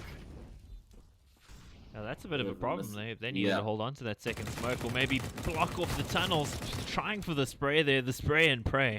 And a lot of bullets landing. Agility really preempting some sort of a flank, and they're going to be saving here, looking for some exit frags. They're going to have enough money to buy in the next round if they can save majority of these weapons. So it's a decent call from them. But I'm not sure about that double AWP Oh on my B, word. Mike. Oh, that molly's huge. That's big. That molly's going to cause so much damage. They're all better going to go go down down. here. They're all going to go down here besides Nicky, and he goes down to the gun. Okay, Double Magic and Mar at least able to evade that eventual fatality, although Double Magic does go down. That is massive. 1 molly does so much work. Jeez. That's like a dozier nade. Of course, unlike the dozier nade, I'm pretty sure that player thought of it himself. Yeah, that dozier nade is not OG, is that what you're getting at? I'm telling you, somebody else said throw that nade. That guy's not smart enough for that, man. Man, you gotta give the ex-god credit where credit is due. He's a major winner, Mike. Yeah, and I'm not, so yeah, I got you on that one. So, what sort of an impact are those exit frags going to be having? If Agility can win this round, it would be huge. If Fate can win this round, not too dramatic.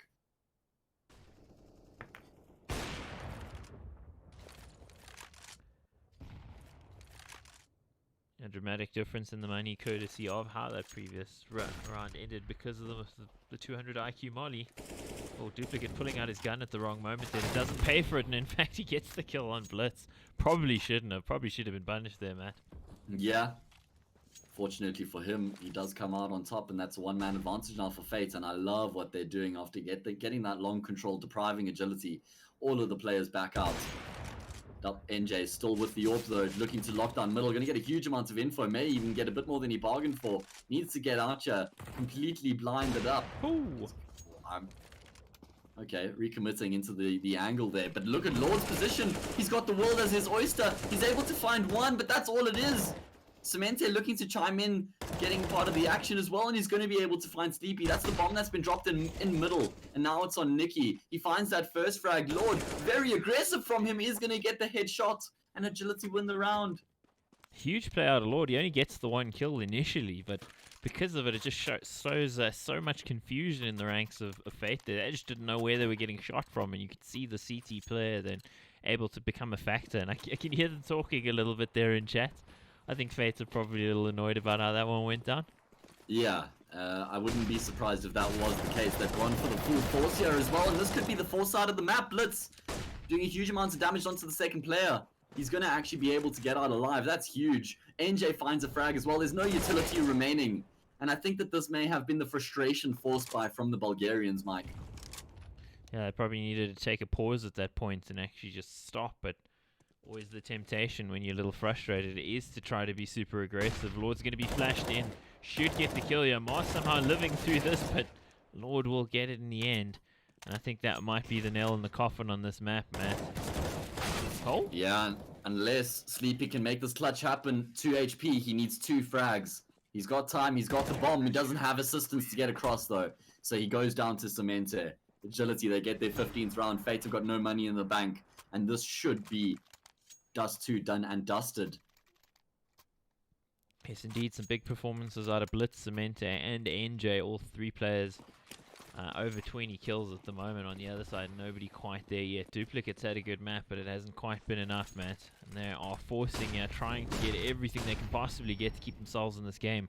Will it be enough, or we're just about to find out? Yeah, 3 Galils, SG, Mac 10, couple flashes, couple smokes. They're at the robot begging for change, Mike. Does seem like it. That's the traffic light for the rest of you guys, 'cause of course. You In guys Europe, don't call it do that. they also go with traffic light? They go with traffic light everywhere except South Africa. Meanwhile, Sleepy. Oh, that's some great shooting out of him. Triple kill, in fact, for Sleepy. He ain't sleeping on this SG, Matt. The one person with that strong piece of weaponry goes huge for the team, and that gives so much space for his teammates to work with as well. Eventually he gets taken down. Oh. Nice trade up of the weapons, and NJ actually able to find a frag, and now his teammate's going to have the information, but still Mar comes out on top. Fate breathe life back into the game. 12-15, they're still alive and kicking. Mar throws off the Galil as soon as possible. It's just, unfortunately, the AK just a bit too far away from him to actually recover it, and that does mean, of course, that their money, well, fully invested. Of course, they can't lose any rounds, but it also means that they don't necessarily have the very best weaponry they could possibly have. And of course, agility, they're only on pistols, but I would imagine if Faith lose a player or two, yeah, they still won't necessarily have the strongest buy against the CT's buy. Let's see. This is a stack. Seems like, yeah, I was going to say, it seems like Fates are going to be pushing into the stack, but Mar okay, never mind. single-handedly completely destroys the stack, and Okay, he's going to then. get the quad as well. Everything's fine then. I thought they were going to lose players against the stack. Meanwhile, Mar What just is a walks in stack? and just kills them. No such thing as a stack, Mike. Yeah, seems like it. Mar stacking up the frags. That's the only stack there was. 13-15 agility. They're going to be playing for the 30th round here. Every Sleepy single doing? possibility that we go into overtime. Sleepy hasn't bought any nades. He's kept the smoke from the Smoke? previous round. He's got 3-7 in the bank. Oh, Arrest got spotted. Gets out alive. 21 points of health left. And I think that Fate may actually just commit straight into the bomb site. That grenade's going to take him down. Huge grenade. Fate going to get themselves onto the B bomb site. And these pistols, again, not yielding any success for the Romanian side. Of course, it is just the eco, but still, they would have been hoping to get something done. And it doesn't seem like Sleepy's sleepy decision there is going to be costing them all that much. No, not at all. Maybe they were expecting the double save. I don't know. Could have been very well that they might have been walking into a buy, but the buy will be coming in this round. Fate playing for overtime, Agility playing for the victory, and they've been on for the victory for the entirety of this map. They'll be really displeased with themselves if it does go to overtime. Fate, meanwhile, I don't think they really deserve to be at this point in the game. But if they do manage to pull this one out, it could be big. Arrest gets tagged through the door there. Fate buying up multiple snipers just to try and find that frag on the player crossing. Nikki opening things up there towards shorts. He takes a huge amount of damage, but he comes out on top of the duel. NJ, he's going to go down here. Surely the trade is on. No, somehow he's able to get up, but he pulls his knife out, and that leads to his demise. I think he may actually have been able to get that frag if he maintained the gun in his hands. Oh, Now it's the Lord. AWP for Lord to try and get the work done. He's tagged up a player and he's found a frag, but he's going to go down on the angle. Ma getting so much work done with so little health, and Nicky's lurked himself onto the bomb side as well. Surely this is going to be Fate finding control, and it is. We're going to overtime, Mike. 100% definitely Lord does not expect this. Unfortunately, not omnipotent as it turns out. He goes down. And, well, I think Agility will be kicking themselves that they allowed to get it to get to this point. And for Fate, I think they're going to be patting each other on the back going, boys, we stayed in. We were down and out. We're still alive in this game. We can win this now. I completely agree with you. I think that Fate are certainly going to be the better, or the team who feels better of the two right now. Heading into overtime, it's all about that momentum as well. So let's see if Fate can just continue to actually drive this home. Basically starting on an even playing field now. Yeah, indeed. Okay, well, guess we'll be going back into it any second when the guys maybe refill the water cups, you know. Just, Yeah, stay hydrated. yeah, stay hydrated, stretch the legs, and, well, get into a full run, yeah. Go from a canter to a full run. Let's see which team can actually take out overtime. MR3 10k the rules, so they start with $10,000, 3 rounds per half of overtime. They get a chance on both sides. Yeah, of course, the magic number is 19, and you always need to be wary of the CTs. As the CTs, if you lose the first 2 rounds, you've got no money left. And look at this aggression from Agility, the AWP, leading the charge. Lord's got support. He's got the angle on lockdown. Such an aggressive play coming through from the CT side, and it's going to rack him up a frag. Misses the follow-up shot, though, and now the trade's starting to come through for duplicate. And he goes huge as he Big finds oversight. both of the players. Big oversight indeed. They really needed the mid player or a guy on cat spotting towards lows, so things I think are going to unravel for them. Yeah, Double Magic gets the kill, Sleepy banks one as well. Duplicate roasting his feet there and still gets the kill. That's some heartbreak there in that round for Agility, because that original play was great. It's just the support play from what the rest of the players were doing wasn't enough to look after those 2 guys after they got the kill. That's exactly it, Mike. If I was Lord, I would be looking at my teammate, whoever that player was that was behind him on catwalk. His job was to consistently just watch lowers and make sure that there was no trade on the cards. Unfortunately, he gets drawn into the action as well. And that means that there's no support. Double Magic opening up things here in the second round of overtime. And as I said at the beginning of overtime, if you lose the first 2 rounds as the CT side, you got no money in the bank for the third. And it's looking like that may be the case here. Ma just leading the charge, doing so much damage. Only 2 players remaining here for Agility. And then you save these weapons, Mike. They're not going to have anything to work with in the next round. Yeah, this could be disastrous. Cemento needs to find something out, or they need to live, but... Oh, he's got no HP. This is no chance, man. Yeah, gonna go down to the AWP of Double Magic. That's the triple for him in the round. He's certainly come alive here on Dust 2. Fate, they get themselves up 17-15, now within 2 of closing out the map and closing out the series 2-0. What a huge result that would be for them, actually, Mike. Yeah, it's looking really good for their chances. Agility taking the tack pause now, deciding to talk things over, because I think they really do need to. There's probably a bit of tilt going on. I would be if I were them. Yeah, Aries, I've seen... yeah. Sorry, I was just going to say, he had a great first half, and I don't think I've seen him really kill anything since then. 12 kills on him. Yeah, certainly gone pretty cold here. I've seen so many overtimes on Dust 2 in the past couple of weeks. It has really been the epitome of an even-sided map. We've Really. casted a few too. Yeah, consistently. ECL, of course, in a local competition we were casting, we had a ton of overtimes in Dust in the playoffs, and a few in ESL, SEC as well, if I'm not mistaken. Oh my! Do you think Ares is getting tilted by now, Mike? Yeah, absolutely. I think that's happened to him a bunch of times now. I know, and he's also only on 12 frags in overtime, so it's just like a multitude of factors that will be playing on his mind. Can't get yourself into the game if you're on 12 HP, unfortunately.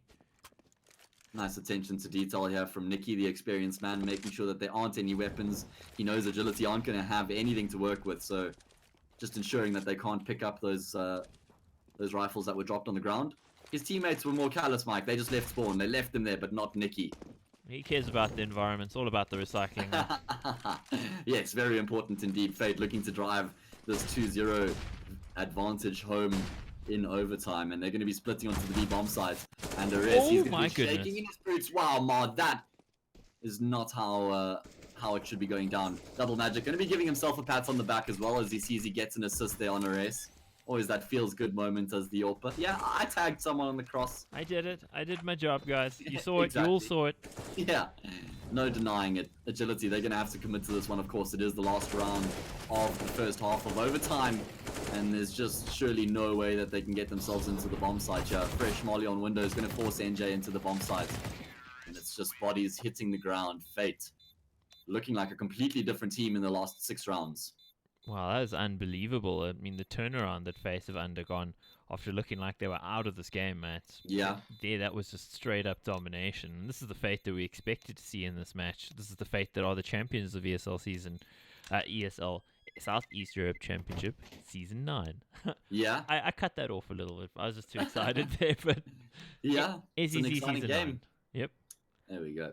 There we go. So Fate, there, I'm showing some championship credentials potentially. Yes. I'm Chips. Be right back. Are we doing this Mac versus PC thing? Guess so. Then I am the Mac of the Chips. Cool. Then I'm the PC. Perfect for gaming. Easy to eat. Hope you guys got yourself some Pringles in our short Hey, little break there. that's made me hungry, man. Me too. I'm gonna have words with Soren after that one. Well, it's Fate now on the CT side. As you said, the magic number is 19. Oh, there we go. Lord with another nice opener. And he's been pretty good with the openers. It's just not been really enough in the last couple rounds. Yeah. Last 5, to be fair. Fates have got 3 map points here to work with. Surely they're not going to be spilling this opportunity. The auto snipe has actually been Retained. retained here heading into the round, and there we go. At the first opportunity, he trades it out for a rifle. Such a tough job for Ma on this B-bomb side. He's going to get pincered on, and Blitz just straight up flexing on his TK. opposition. Yeah, but I don't think that's going to be changing much. Lord was just a bit fast coming into the bomb site. Sort of just had his radar shooting on whatever moved. Unfortunately, it was his teammate in that case. Yeah, very unfortunate. Duplicate probably be able to pick up a kill or 2 here, but surely they're going to be taking him down. Yeah, this is a fantastic start for Agility. Just completely bossing the first round, stamping their authority on the round. Both of these players are low, though. Seems like it's going to be Cemente trying to wrap around and catch Duplicate off guard there from short. And he does. 18-16, Agility, keeping themselves in it. Of course, they need to win the next 2 consecutive rounds to take it to overtime number 2. Yeah, that does seem, well, almost like an unlikely prospect considering the way things were going, but pretty good round win there for them. Lord just popping off a shot, hoping for the best, of course. Very tough to tell, really, when there's a smoke down as an AWPer. Do you shoot for the jump, or do you shoot for somebody running close? Yeah, it's one of those things. You've got to make a choice. Fates are going to be quietly nervous in this round because they know if they lose this one, they don't have anything to work with in the next round. So that's a great opening frag for Double Magic, getting aggressive in the tunnels, finding that first frag. And Agility off the back of that looks like they want to gravitate towards A. Though Lord pushing up through middle, he's going to be able to find Nikki. But the traders again there, Double Magic, taking the responsibility on his own shoulders, being so dynamic with the AWP, shifting from that B tunnels in towards middle, having a continuous impact on the round, and he's going to still have a job to do here. And he finds his third frag onto a rest, single-handedly dragging his team through overtime. And surely he's done enough. The final 2 players for Agility pushing onto the B bomb side, and they're both going to go down to Sleepy. 19-16, Fate win the series 2-0. We're going to be heading to a short break momentarily. We'll be back with Blue Jays versus I'm Gamer Zone. Chips. Wait, are we doing this Mac versus PC thing? Guess so. Then I am the Mac of the Chips. Cool. Then I'm the PC. Perfect for gaming. Easy to eat. No greasy hands. Wait, I'm into gaming too. You mean like into the keyboard crumbled? No. Or into the TeamSpeak rustling? No, I'm into that noob frag LOL thing. Well then, GG, my friend. You ready? Huh? Hey, he's a good boy, huh? You ready? Huh?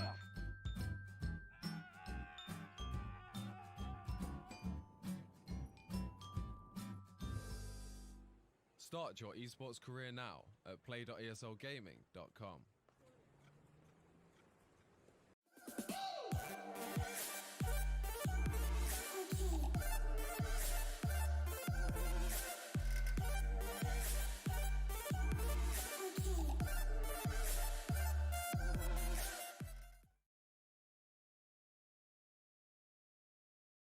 No permission.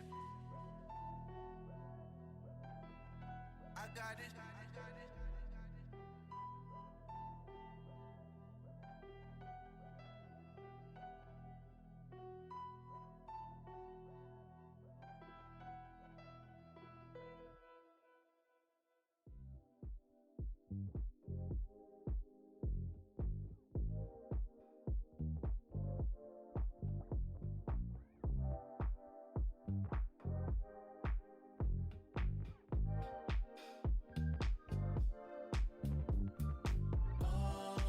Ready, let's go. 'Cause you know how we roll.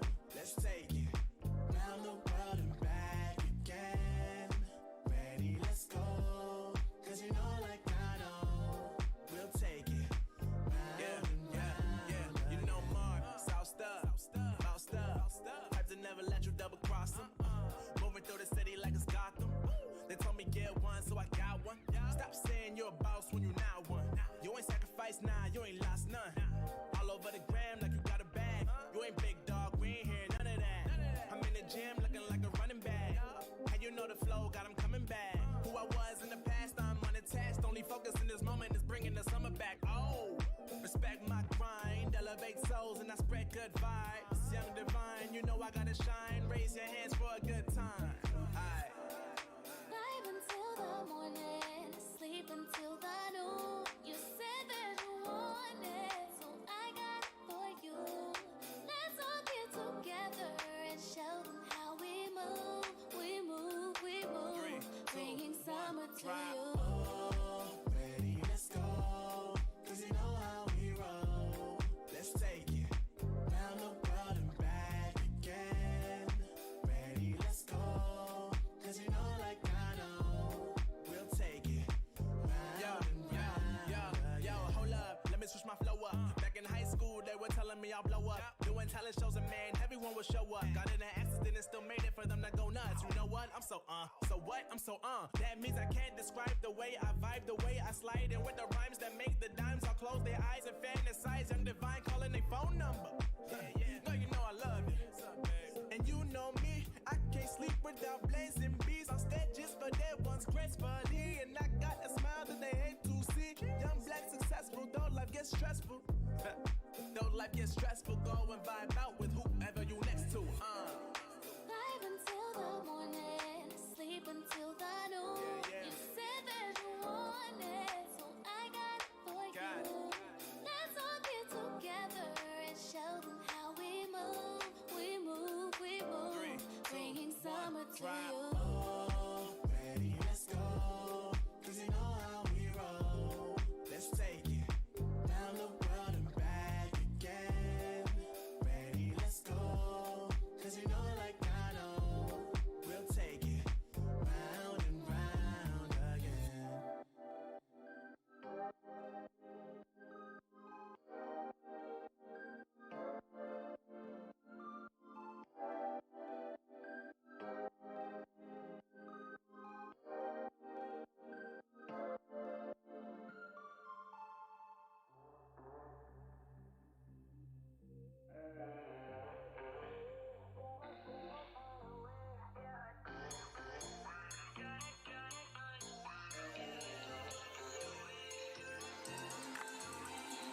Said I'd find a way to turn my heart into something gold. Knew I sold my soul to the devil long ago. I rode it all along on your wave right before it broke. Time was thrown down the well, so I let you go. What I do right now. What I do right now for you.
working part-time jobs, chasing all my dreams out lately.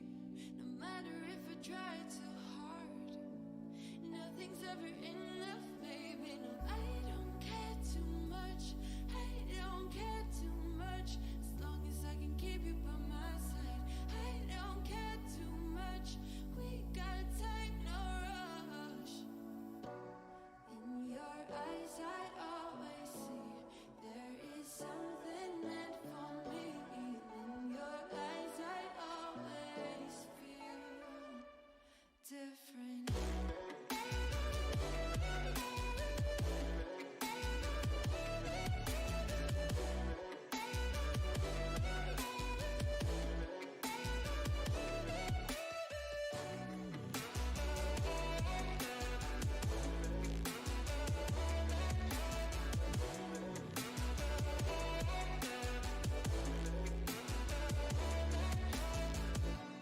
Tell me everything's alright. Life is just a bunch of phases, and if it's not, we'll still be fine. I know we're going places. I don't care too much. I don't care too much. As long as I can keep you by my side, I don't care too much. We got time, no rush. In your eyes, I always see there is something meant for me. In your eyes, I always feel different.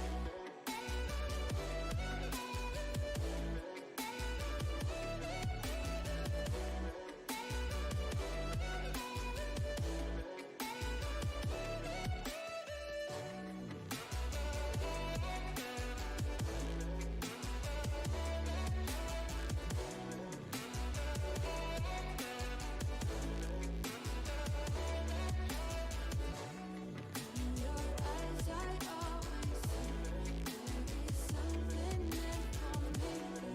In your eyes, I always feel different.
Does it appear as if we are back Gamer Zone versus Blue Jays Esports. I'm Extremes, and this is ESL Southeast Europe Championship Season 10. And just trying to get Hayes back, my co-commentator. He's having some issues with his internet, so hopefully we can get him back. Otherwise, you're going to have to listen to me for a bit. I do apologize for it in advance. Meanwhile, looking at Blue Jays here on the T side, trying to get themselves into the bomb side, and in they go. Smokes it down. They'll be playing retake for Gamer Zone.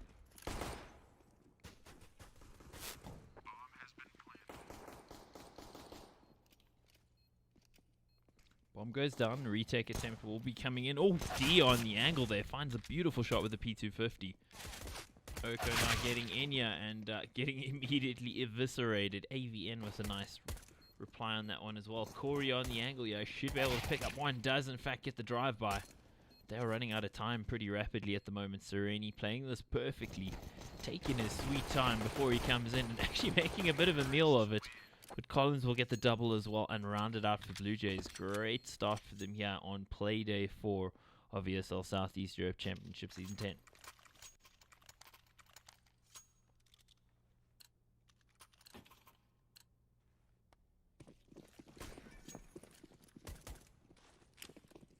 So just to give you guys an idea of what the veto is, this is actually Gamer Zone's pick.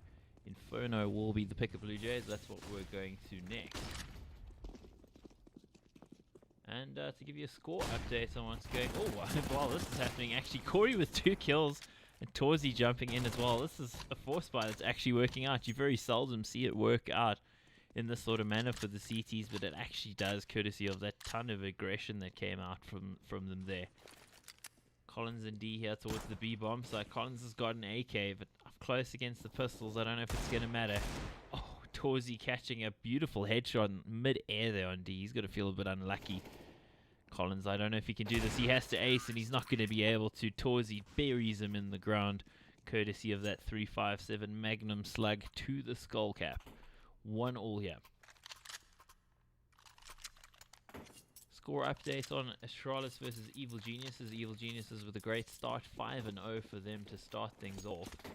And since then, Astralis have gotten back into it a little bit. It's 6-2. It's on Inferno.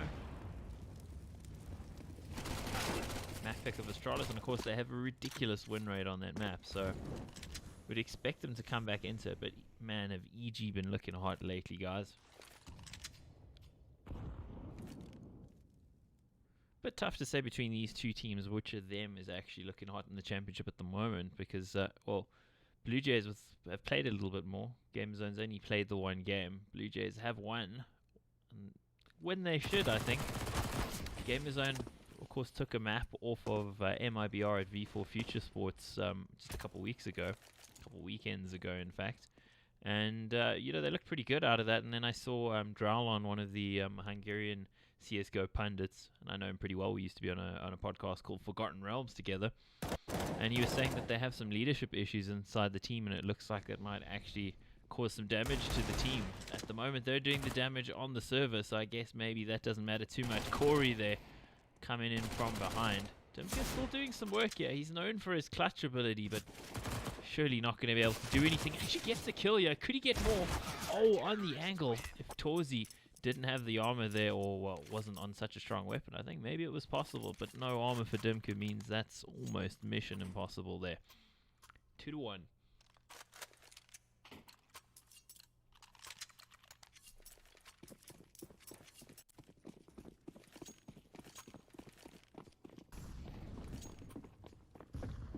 Two for Astralis. EG at the moment. EG still in the lead by 5 there. Certainly worth keeping it open on a couple monitors if you have it there. Quick trade comes in. I was going to say that shouldn't actually happen on the angle of that sort of range. But they do get the kills with the P250 and Deagle at extreme range for those guns. And no bomb plant just yet. I think they're going to be evacuating here and maybe looking to rotate. It is a long rotate from A ramp all the way over towards B though, and I think Gamers are doing the right thing here, actually splitting their players up, making sure that they cover both bomb sites effectively. I feel like I don't have enough water on hand here for solo casting. Meanwhile, Torzi on a solo mission actually gets the 1 kill before getting traded. That's a ton of information with a minute still on the clock here. The Blue Jays player AVM has got a lot of opportunity to go somewhere. Arby, though, I think he's got a read on this and he should have it. Oh, I don't think AVN would have been expecting that one at all. 3-1 here for Gamers, and great start out of them. That being said, though, I think they've taken a fair bit of damage to their economy in the last couple rounds, so certainly not as clean as they would have hoped.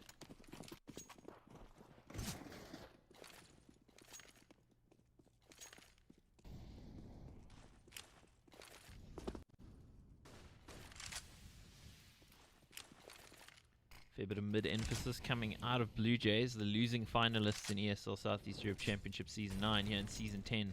Top of the log for now. Big nade there on Collins, and on the angle, Torzi, the young player, gets a dink to the skull, escapes with 5 HP and gets the kill.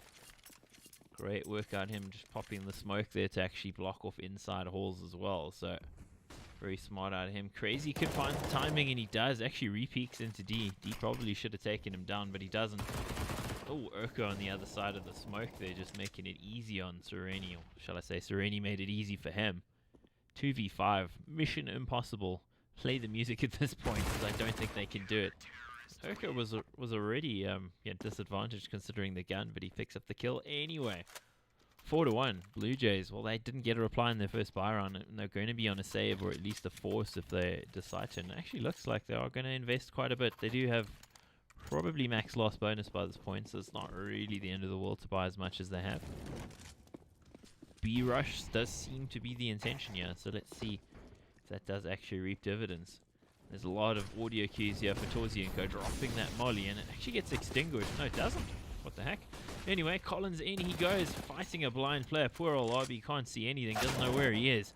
Crazy on the angle though, pretty fiendish angle, and he walks into the bomb site. Probably shouldn't have done that, but he still gets 2 kills.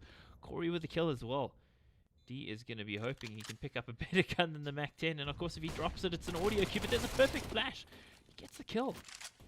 And this could actually be super close. Corey's moved on out. He's standing in the edge of the smoke here. Is he going to catch the timing? He is. Poor old Sereni, just the last man left alive there, and it looked like Blue Jays had a big opportunity in that round, but unfortunately for them, not going to be the case. Not going to be able to get across the line. 5-1 Gamer Zone now stamping their authority on this one, and well, this is their map pick, but Blue Jays I think would have expected a better start than this. Next map is Inferno, and of course everybody does like to play Inferno, so unless you're Astralis, you're generally not going to first pick it. So of course this is the best of 2, or double BO1 if we want to call it what it actually says on the HUD there. Oh, Torzi there just catching Sereni. That was an odd sort of jump out of Sereni. Big nades again on Collins. Poor fellow has been eating it over here, and almost wanted RB there to just squeeze off a few shots and maybe land the kill. But of course he doesn't have the benefit of the X-rays that we have the benefit of, so not an issue.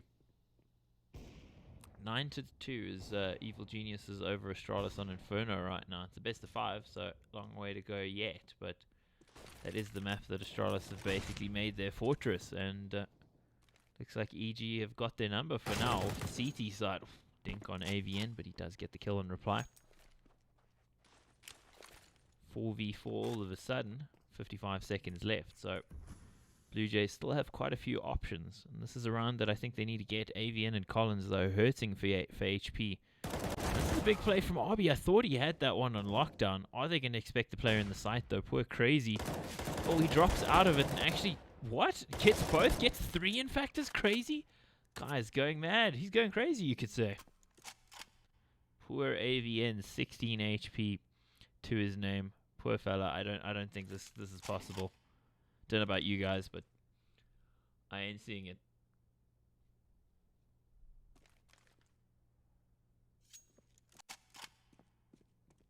Might get a bomb plant out of this though, which I think would be a pretty good return actually, considering the situation. Goes for the fake, hoping somebody might peek him. I just don't see it. I just don't believe. I don't believe in AVN, and maybe I should, but I just think and he gets caught off completely there. I think he was banking a little bit too much on maybe catching somebody off from that one. And unfortunately in that sort of situation you do need to look for a fight, and with the HP that he had, couldn't really look for a fair fight, so he had to try and do something gimmicky, and unfortunately doesn't work out for him at all. Now 5, the difference between these two teams. Blue Jays will be on the bye, of course. Bomb plant there, so max loss bonus at this point as well. So let's see if they can actually bring something out, bring something tricky. This does look like a more sort of conventional A-Tech. There's the stair smoke being lined up. If you don't know that smoke, you probably don't know how to play Counter-Strike, guys. Sorry, that's a bit rude of me, but that is one that you should know. Molly going down there is going to burn Collins a fair bit. Getting in towards the bomb site. They are aware of the player towards CT. Are they going to look to cover it? B standing in the fire takes a ton of damage there. Obviously, they do know the timing of the smokes. The smokes are about to fade, so probably worth going for that. Oh no! Team damage there. Doesn't do too much in the end. Thankfully, it wasn't a headshot. The trade's coming in. Corey with killed with a second. In fact, Torzino, in fact, mugging him. It's 3v2. We'll make that a 3v1. Poor Collins, last man left alive here. He knows where one of these players are, but is he going to get the timing here? Oh no! Actually does get the kill, but doesn't actually take the planter, which he was going for. Very, very smart play there to go for it. Just the gamble doesn't pay off, and Collins and co, they're still luckless. Only the single round for Blue Jays, 7-1 for Gamerzone.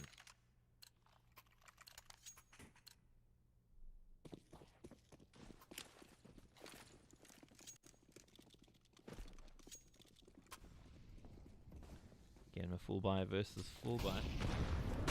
Double orb still lives here for Corey and Torzy. A lot of aggression towards top mid here coming out of the CTs. Trying to round on it on the T's, but they get actually found out. Only the single kill there. That does mean the CT's in a tough spot. That's Urko and he goes down. Corey though jumping in with a kill yet again. The Orps finding those frags. Making it really difficult here for Dimka and Co. Dimka is known for his clutching though. See what he can do. Gets the one. He's got the time as well, so I don't think it's necessarily impossible for him at this point. I think a round one could work for him. Corey going on a fairly aggressive push here. Of course, if T-player Dimka was actually in the vicinity, this could be a bad play, but of course he's not. We know that. He's towards B. Got a mini-map.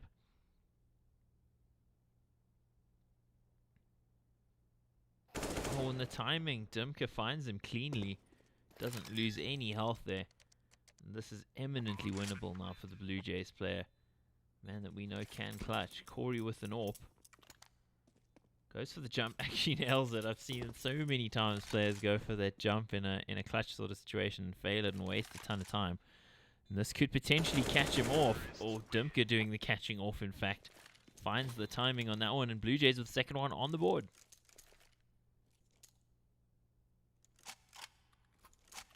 Wow, ESL 1 New York, Astralis, Evil Geniuses. Evil Geniuses was a massive lead at this stage, 11-2 on the first map, Inferno. They're slamming them at the moment. Ethan and Tarek with some big scores there. On the other side, Dupree and Zipix, only 3 kills apiece. Certainly not what you want to see. You want to see Zipix winning those clutches, and unfortunately it doesn't look like he's been able to do that at this point. Blue Jays now going for a pretty straightforward take. They don't have a great buy. Of course, only one player left alive in that last round, even though they won, and they're just getting hosed down by these guns at long range. See if we can get some more replies coming in here. We do. It's actually suddenly a 3v3. Need to get this bomb down, and they need to do it in a hurry.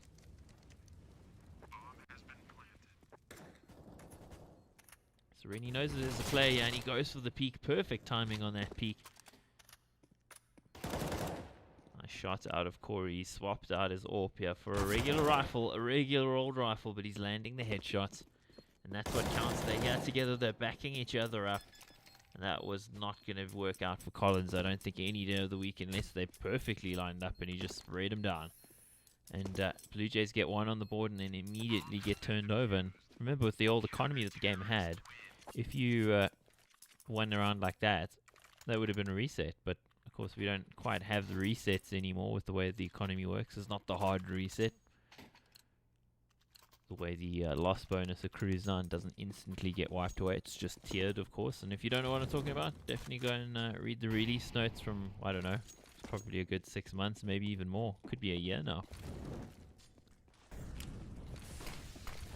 B-Rush coming in here. Torzy on the angle with that stolen SG, getting 2 kills, in fact.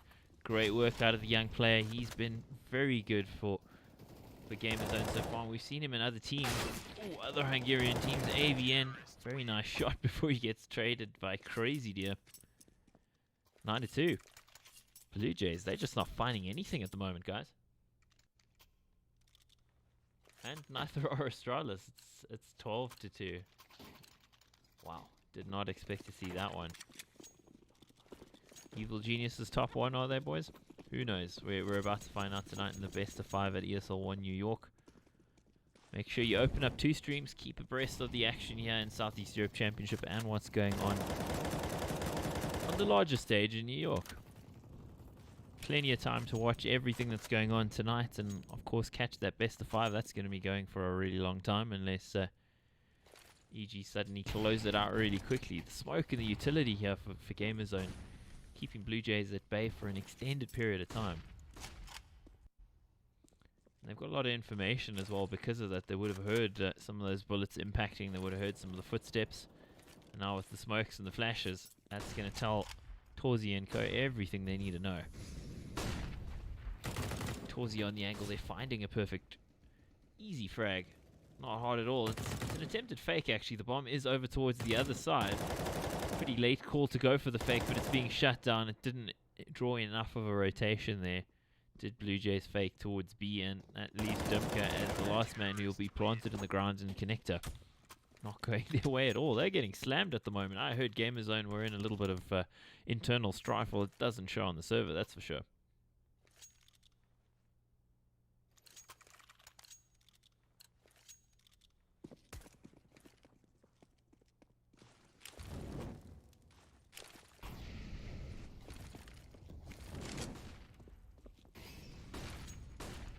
Push towards lowers here out of the Gamerzone side. Collins on hand to get one. If he can get the second one, yeah, this will put themselves in a great position, but no.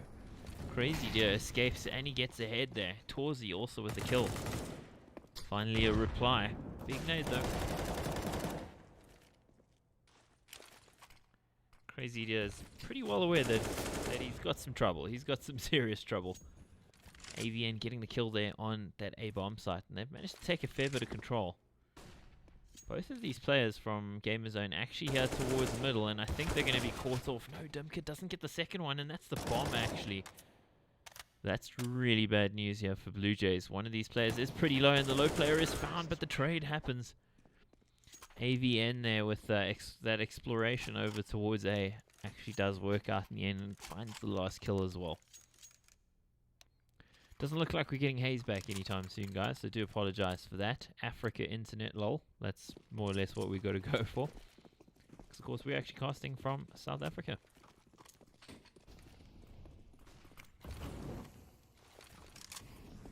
Blue Jays finally with a round win, going for some more mid-control. Crazy Deer up on high.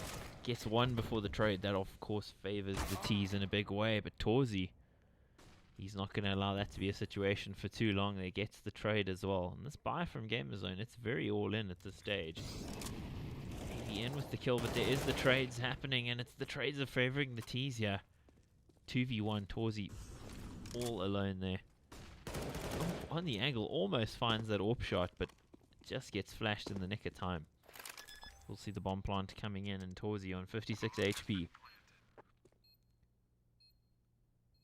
With that AWP, let's see if he can make this work for himself.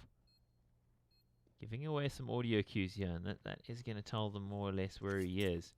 And I think he might be deciding to get out of dodge here, because considering the money situation for Gamerzone, if he loses that gun, it's pretty much over for them in the half. They've got 10 already. That's more than enough for the CT side. They'll be looking to take it to 11, and a large part of making that possible is keeping hold of this gun, because the rest of the players, they got no money. So that's going to be Blue Jays with the 10-4. Roger, roger. They're on the board, yeah.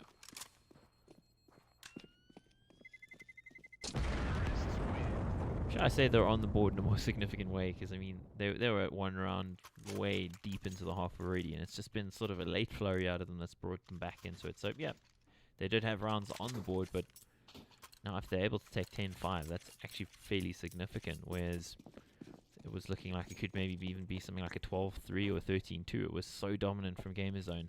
Their buy now. Their buy is hurting here for Gamerzone. Blue Jays with a prime opportunity, and they need to take advantage of this.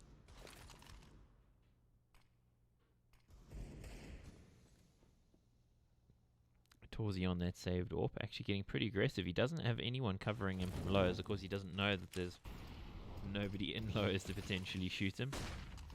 Big gamble, but it's not going to actually bite him in any way. And it is more or less an A stack here for the CTs. AVN on the angle. He finds 2, in fact. And those are some pretty big kills. Are they going to find the player here towards Palace? Oh, they don't. Urko gets 2. They don't clear it properly. That's a huge oversight. This could go very wrong. AVN's low, but Collins there to help him out. And it's all on RB with a UMP. Could work for him. I was going to say the lost player is low, and it does work for him. Almost an offhanded little shot on AVN. Pounces at exactly the right moment. 11-4. Gamerzone with a dominant half. On the other side, AVN and Dimka showing some numbers. Collins also there, but the rest of them not really contributing. Torzi and Corey both over 100 ADR, 18 kills apiece. Crazy Deer also with a couple of big rounds. RB on double digits. Very nice team effort out of Gamerzone. Blue Jays move on to CT side with only 4 rounds. So that means if they lose the pistol round, it might almost be game over, which is a bit worrying, to say the least.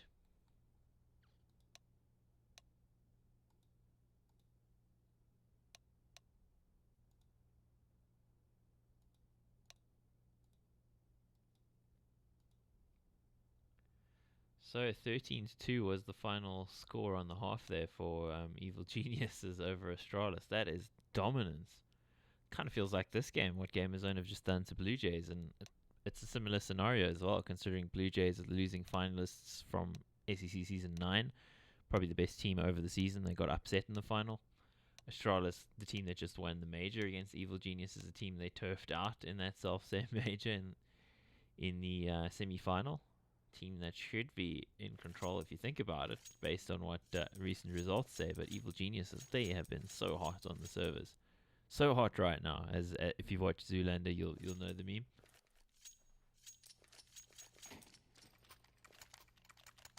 And we head into the second half here. ESL Southeast Europe Championships Season 10. Gamerzone 11, Blue Jays 4. Gamerzone looking to show that the performance at V4 Future Sports Festival in Hungary on home turf for them wasn't a flash in the pan, but actually they are a team that has title aspirations in Southeast Europe Championship as well. Blue Jays going for a bit of an exploratory mission here down ramp. See if they find the kill, and they do. In fact, Sereni, their in-game leader, takes down Urko. That's going to trigger the B-bomb site take. They're going in with some speed. Kill for AVN. These terrorists just getting whittled away. They need some kills, and they need them stats. Torzi delivering. That Molly's actually going to give them a lot of space here. They shouldn't be peeking this, actually. So this is going to actually deal a ton of damage on those T's. Retake attempt coming in now. Collins with a great shot. The nice trade that comes in at very extreme range for a Glock. Crazy Deer brings us to a 2v2. This is doable for the T's now. Oh, very doable if Crazy Deer finds shots like that. 1v1. Collins versus Crazy Deer. And Crazy Deer going to win out the day. Man is on fire on the bean bomb site. Both in the CT half, now in the T pistol. 3 kills for him in the round. 12-4 Blue Jays. They might just have to think about the next map, guys.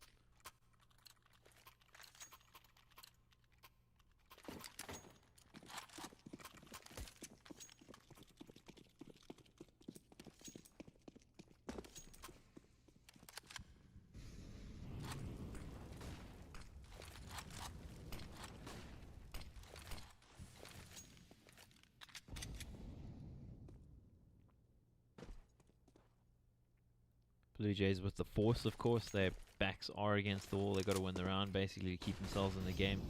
Don't know if they will. 2 players on hand here. The UMP gets the trade, immediately gets put in the ground. Urko should be able to catch off D, and he does. And, well, dismal for Blue Jays. If you're a Blue Jays fan, this is not the way it's supposed to go. It's not going according to the script at all.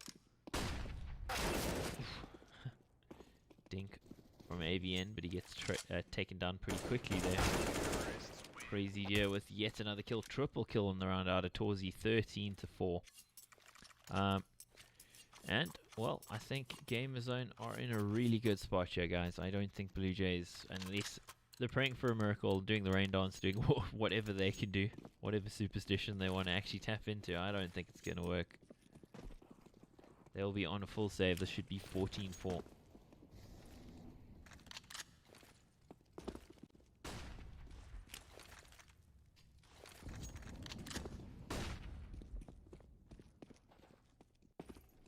Trucking into this B bomb site with the speed. Shock and awe is the tactic here. AVN will go down. Crazy Deer on a tear at the moment, getting all the kills it seems like, and he's looking for some more. Gonna get mugged there. Actually gets taken down, but it's not gonna matter in the grand scheme of things. 4 players stay alive for Gamer Zone, and they are taking this at a canter, making it look easy. We'll see Blue Jays with a bye here. Last chance saloon for Blue Jays. Oh, I think my co-caster might actually be ready to rejoin us. Let's see, do we have Hayes back? I think we do. Can you hear me? There we go, you're back. Oh, I'm so sorry about that, guys. My internet connection died. Finally, it just came back of its own accord. But at least it's back. But my apologies to you as well, Extremes. Never lies to leave your co-caster stranded like that. Oh, I've been having fun so far. 14-4 to Gamer Zone at the moment over Blue Jays. Very unexpected result. So Yeah, let's get a time check there quickly. 25, 24, 23. Cool, I'm on 18. 18. Perfect. Into the round we go. Blue Jays need to win this one, Mike. I think that puts fairly lightly.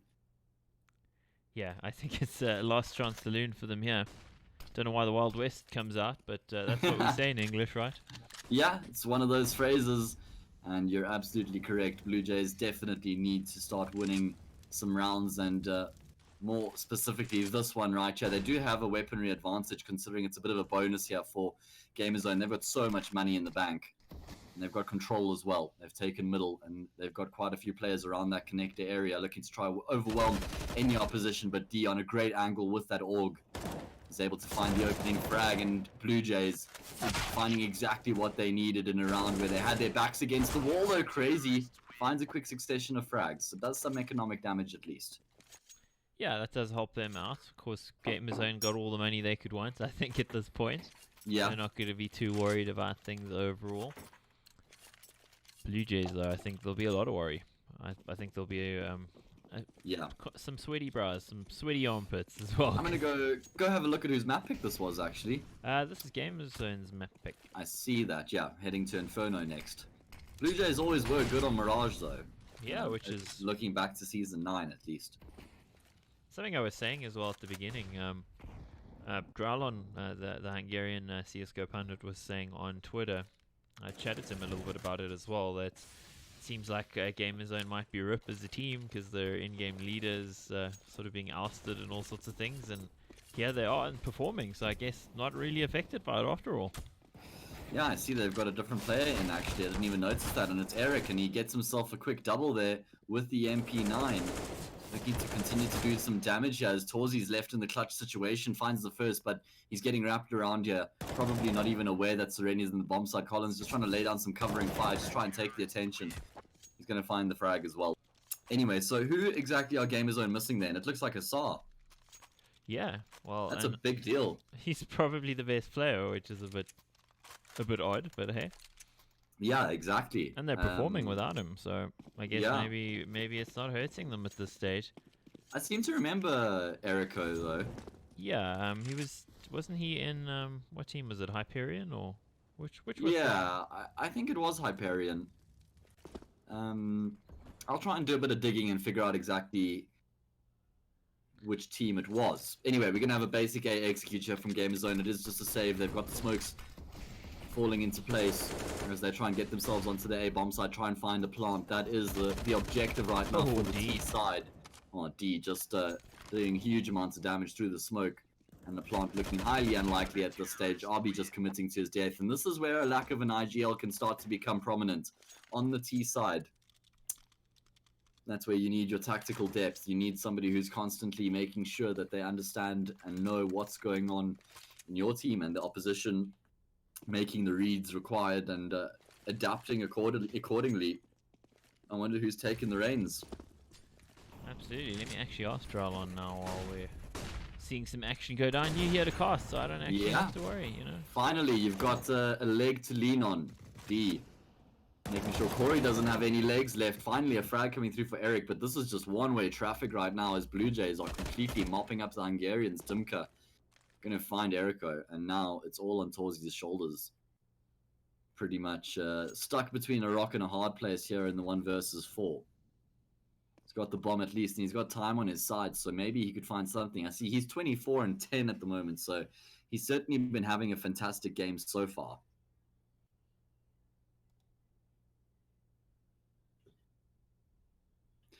And I see Evil Geniuses, Best Australia, 16-3 on Inferno. They absolutely dumpstered them. I've had the stream Wow. open and I've been looking at it occasionally, and Yeah. whew, Wow, I didn't even realize that they had really kicked things off yet. So that's a shocking result. That's Astralis' trump card. Sereni on the angle is eventually going to take down Torzi. I really like the discipline there from Blue Jays, not giving anything away. And we're going to have a tactical timeout here. The first one for Gamerzone being called as they lose a couple consecutive rounds. They've got a huge buffer to work with, but that buffer does get quickly diminished. so it does, based on what Dralon said, in-game leader has departed the roster, so I assume the in-game leader must have been Asar, but he's also their best Yes. fragger, so wow. Yeah, Erico. Eric, I'm trying to remember exactly where we saw him. I don't know why I've got Lokastic in my mind, but I seem to always remember that that was a 5-man Croatian roster. They never had any players from outside of the region. Maybe if one of you guys listening is a little bit more familiar, could you remind us which team Erico used to play for? Well, it's definitely Eric. I think the O there is Eric? just Okay. just for this game. I was also calling him that as well, and I've looked back at the roster. I'm like, yeah, no wait, it was definitely Eric.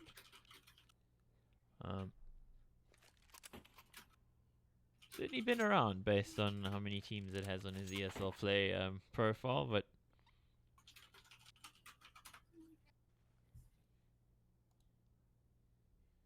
waiting for the pause to be undone. Of course, Gamerzone probably expected to close this out by this point.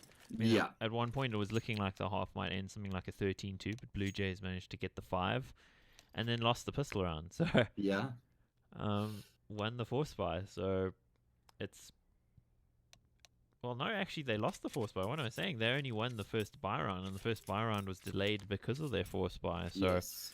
They've actually been in a pretty bad situation. 14-8 doesn't look as bad as it did anymore. Just to confirm, it was Hyperion that Eric played with in Season 8, and that roster did include Torzi as well, so clearly they definitely had some previous connections. Ooh, So good to connections. see him coming back. Yeah, it's not what you know, it's who you know, Mike. Absolutely, no, ain't that the truth? Yeah, I'm on the receiving end of that more often than not, to be fair. Jeez, you and me both, brother. Oh well, that's not what's important right now. Gamerzone going for a save. They've been able to dig a bit deeper into the pockets because they've got that compounded round loss bonus behind them. So they've got some upgraded pistols and armor to work with the flash and smoke on Eric. I know it's pronounced Eric, but the ER9K just like makes my brain Nico. spasm so hard. Sereni. Wow, that was a really heads up play there from him, making sure he completely cleared out snipers there. So often we see teams overlooking that and getting caught off guard by the boosted player. Gamerzone going to rotate back across to the A bomb site now that they've lost that man and snipers. They're going to have to make something else happen. It's actually Collins. Aggressive at the ramp, is able to find 3 all-head shots. Eventually he's going to get taken down, but the damage has been done. Can Crazy get anything done here? I'm not too sure. He's got armor to work with at least. 71 health. Hope he A bit of reloaded. time left, actually. He's actually going to be able to get across to the B bomb side in time. I'm not sure how long until Blue Jays do rotate the player across. It looks like Dimke is making his way through. All player connector is going to catch him off. Surely Oh, there's shot. AVN. Oh. Yeah, that was always going to be a crisp headshot coming through there from AVN. We get a replay of Collins's triple. Almost the full spray down. Takes a break between the second and third frag. And now Gamerzone are going to have a bye. But if they lose this bye, it's pretty much an even level playing field from a mental perspective, I think. Even though that Gamerzone are 4 rounds ahead, they wouldn't have won a round in the past 6. So definitely need to get on the board here. And no surprise to see them going for the basic A execute, Mike. When you're lacking in the tactical department, the A execute on this map is generally always going to yield some form of success when you try it multiple times. So let's see if that's the case. And it's actually a fake coming through from Crazy. And he's pulled all these rotations through the A bomb side. So undefended right now. If he can get a frag, that would be huge. AVN on the other side of that smoke, hoping that the bullets don't make any contact. And it's actually been Gamerzone who have been able to get into this A bomb site right now. Nice clear cut fake coming through. And now they get themselves forward. They take the control. They find the opening frag as well. And this is a perfect round coming through from Gamerzone. Very basic. Very basic, but it works. As you said, they needed Yeah. to do something basic because they seem to be lacking a bit of tactical depth as the half is switched over. Now when they've reverted to simple, it's worked. Exactly. Was it just a straight up beatdown in the first half? Or just like straight Gamerzone just out fragging Blue Jays completely, or were they getting aggressive around the map and making plays?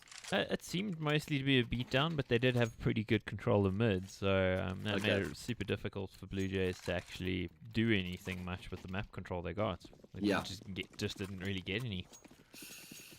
Alright, so map point for the Hungarian side, and they want to try and end this one out quickly. Very aggressively into the A bomb site is Torzi. Oh, shot through the smoke as D finds one, but the trades are there. Crazy. He gets a double, HE and the AK. There's still a player in the A bomb site, and it's Collins, and he's going huge. He's found himself a multi-frag.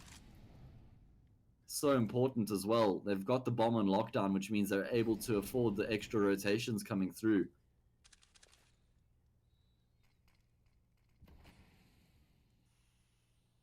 Ooh, on the angle, RB there just waiting for Collins. Says no, you're not going to get any more kills than your multi-frag. And these players, they could line up. This could be bad. Shot missed there. Oh my goodness. That was a beautiful shot from Corey, looking to take the duel against the AWP. Never favorable, but he comes out on top, and now Gamerzone have a massive advantage. Dumka with it all to play for in the 1 versus 2, and he's making a very smart decision, dropping down into lowers. He's going to be getting all of these audio cues as these players push. Or are they going to check him? Oh no! You hate to see it. The timing completely working out there against Corey. And this flank is going to be costing Corey his life. RB now knows that Dumka is on the flank, and he's going to be committing to the plant at B. I thought he might actually just rotate straight into the A site. RB gets the bomb down. Dumka, he's got the kit. He's got an incendiary as well. He knows that RB couldn't have gotten far. He's taking a very passive angle on the bomb site right now. Just waiting for Dumka to get aggressive. He's going to get the audio cue that he's dropped down, repositions himself, and finds the frag. Beautiful from RB, beautiful from Gamerzone. They made it hard in the second half, but it was easy in the end because of their first half. 16-9, we're going to break.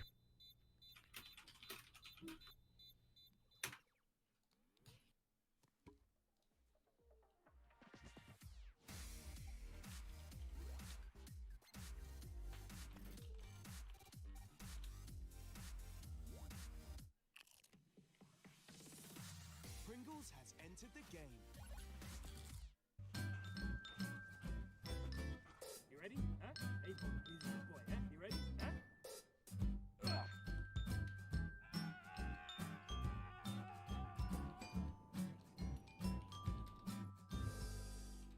Start your esports career now at play.eslgaming.com.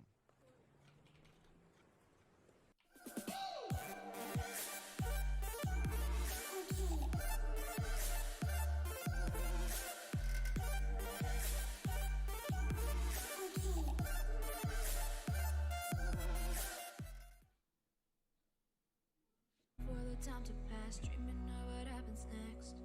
I do what I wanna be, questioning my destiny, only knowing what I see.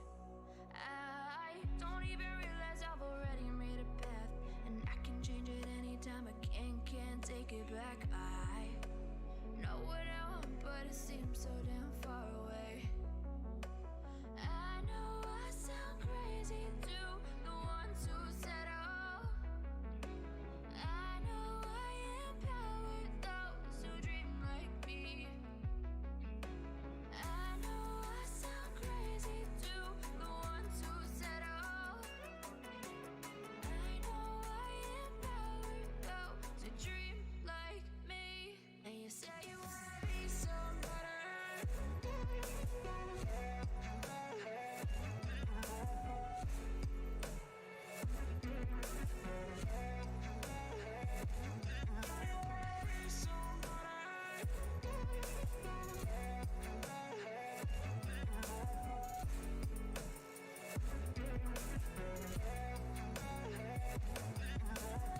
You got a voice, then you better use it.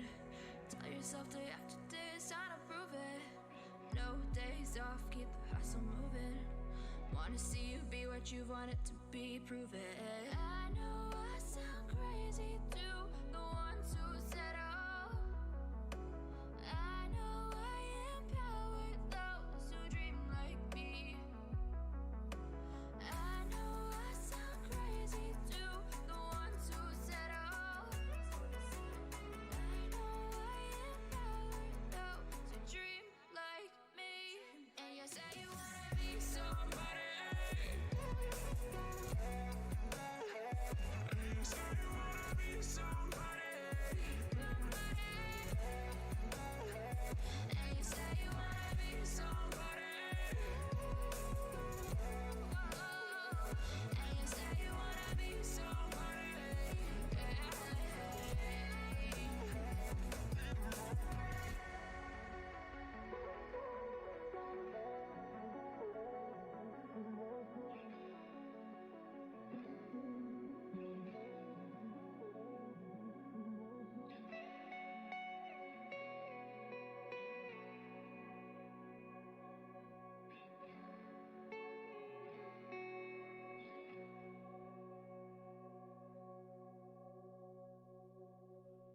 Show me an opening in the clouds, and I'll take it. Yeah, reminding myself to just let go.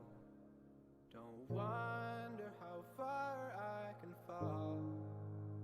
Don't look down, never fade out. And I just wanna be someone and never fall behind again. Just keep on moving on. Never look down, never fade out. Never fade out. Oh, oh, oh,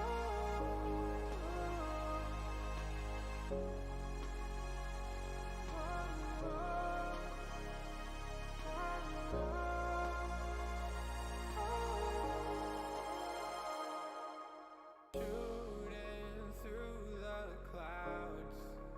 I know it's alright. It's alright. Heavens are the limit now. Let's fly just one more night. One more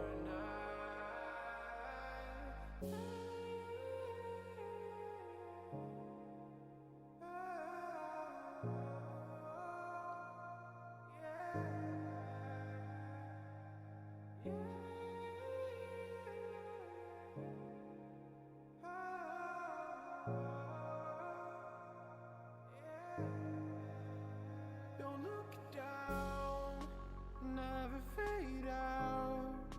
And I just wanna be someone and never fall behind again. Just keep on moving on.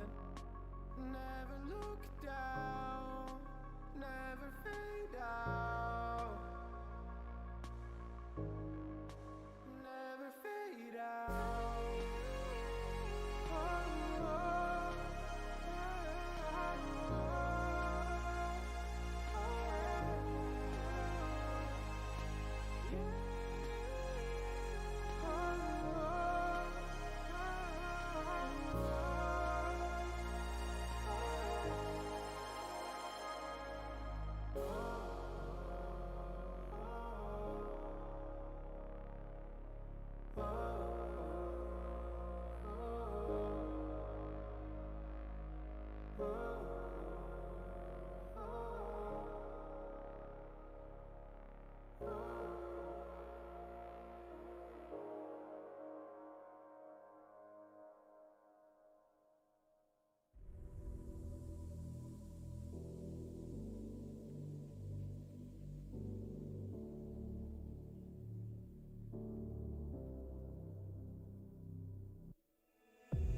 Sarah, I hurt myself today trying to make the pain go away.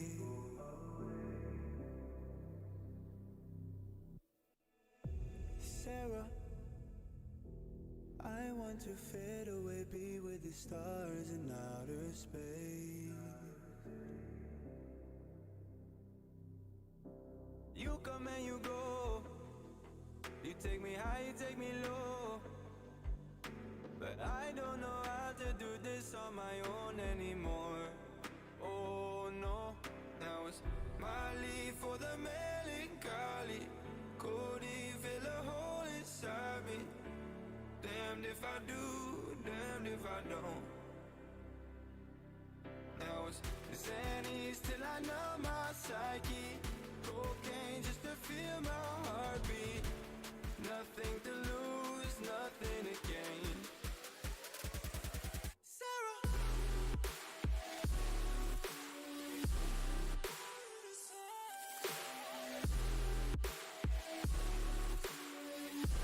Sarah, why you leaving me?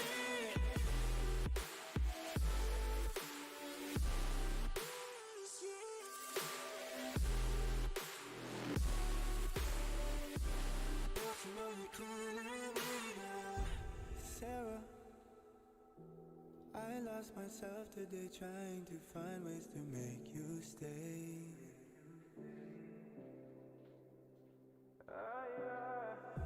Sarah, I want to go away, close my eyes, never wake up again. You come and you go, you take me high, you take me low, but I don't know how to do this on my own anymore. Oh no, now it's Molly for the melancholy. Cody fill a hole inside me. Damned if I do, damned if I don't. Now it's Xannies till I numb my psyche. Cocaine just to feel my heartbeat.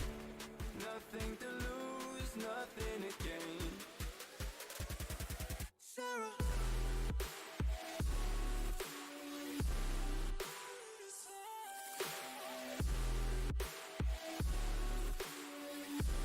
Sarah, why you leaving me?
Looks like we are back and at it again for our final map of the night. Blue Jays Esports versus Gamerzone.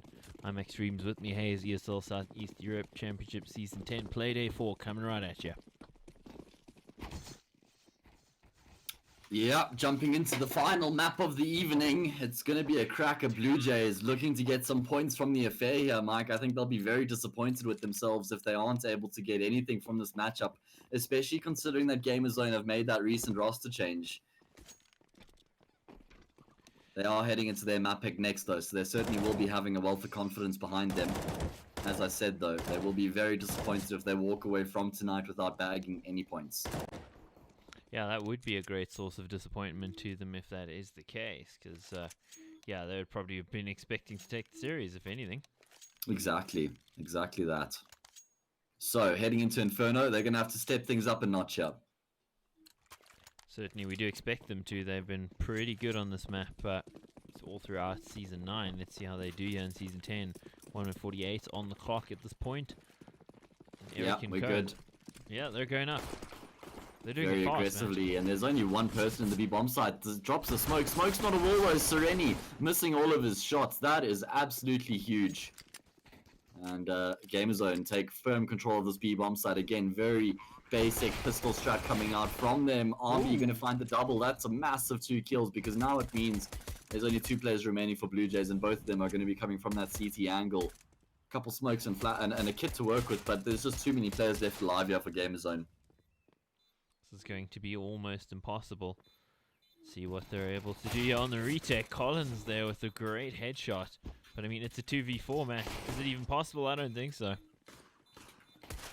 Yeah, just looking to do a bit of damage at this point from distance, but he's going to go down. And that's such a huge pistol round win for Gamerzone because, as I mentioned, it's not their map pick. They've made the roster change recently, so their T side's probably not going to be that strong. So the fact that they pick up the pistol round just gives them a nice buffer heading into the rest of the half. Absolutely. Well, heading into the next round, Blue Jays deciding to force on the CT side. Yeah, I'm a big fan of the force buy of Inferno. Let's see if they can make it work. Already a tag up coming through from D's Scout. They've got Dimka with that Mag 7 as well. He's playing towards the apartments. It's all about that Scout just chipping away at the T side. If it can land at least 2 tags before the execute comes through, or before the T's are able to get a decent amount of damage done, then the round win is definitely on the cards here for Blue Jays.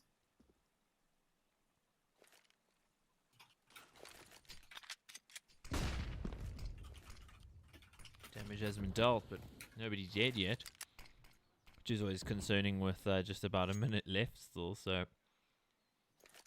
Gamerzone got a fair bit of control towards the top of Banana, but surely Blue Jays must realize this at this point. Actually, still got 3 players here towards A, so they don't seem to be convinced by the movement that they've been hearing towards Banana, and it looks like there'll be only 2 players left to receive 5 here from Gamerzone.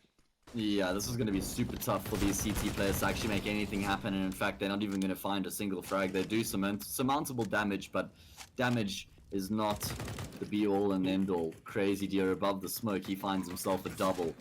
And Gamerzone deal with the force buy with the plum. Haven't even lost a single player. And Dimka, he's going to have a job on his hands here if he can even find a frag. With the Mag 7, he's incredibly negated in terms of the fights that he can take. Distance is certainly an issue. And they do seem to be hunting for him as well, so he's doing pretty well to stay on the other side of that wall. Oh, I think he's about to be found out. And oh, he lands an instant headshot, but it's just a bit too far away, man. Yeah, triple kill for Crazy Deer in the round, and that's exactly what Gamerzone needed against the force buy. Just someone to stand up and take the initiative. And it's going to be Blue Jays now on the hard eco.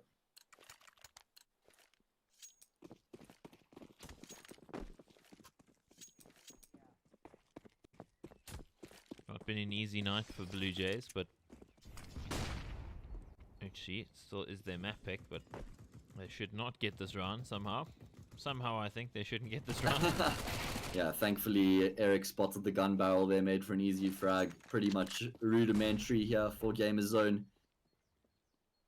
I like that they take banana control before they do execute, getting a wealth of information before they make any commitments.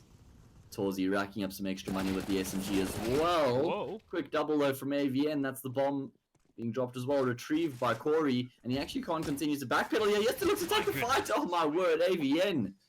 3 frags with that CZ.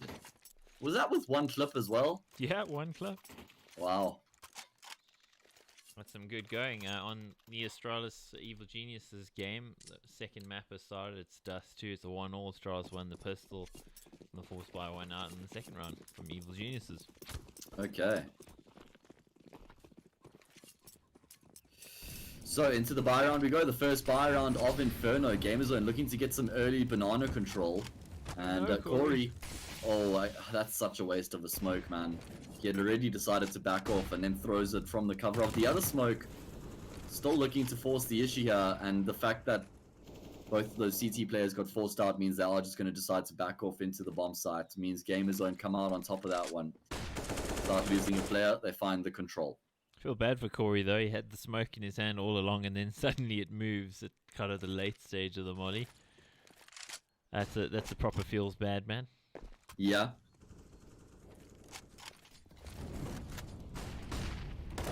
Running through the fire there, and that's not going to win out for Eric at all. AVN's been looking pretty dialed in so far. Yeah, he certainly has been on point here in the early stages of Inferno. Dumke now with the angle is going to be able to find his first frag of the map.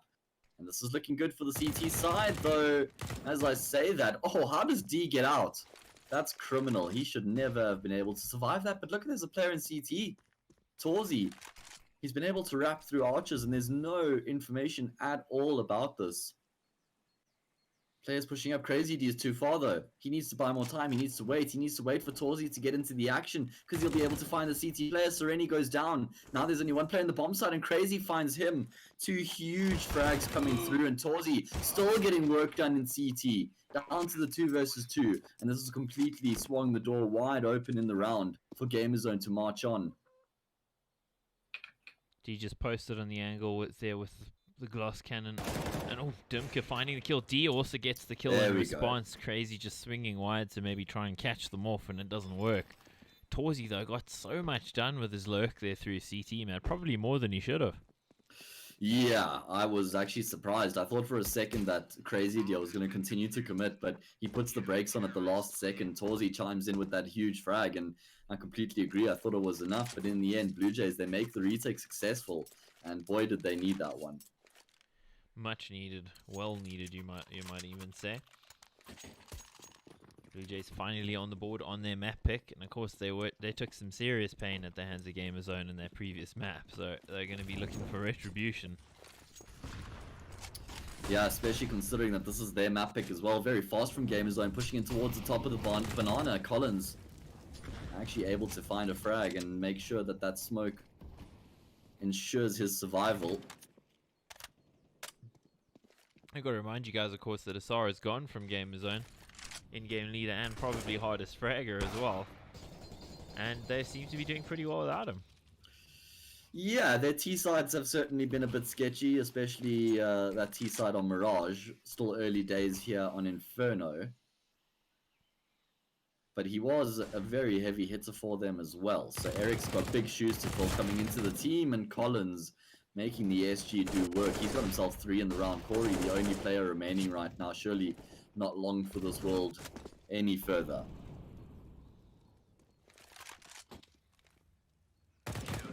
Yep, gets planted there by Collins. Quad kill for Collins, in fact. So he's having a pretty good time with it. Double AWPs as well now for Blue Jays. They managed to retrieve 1 extra AWP there off the Gamerzone corpses.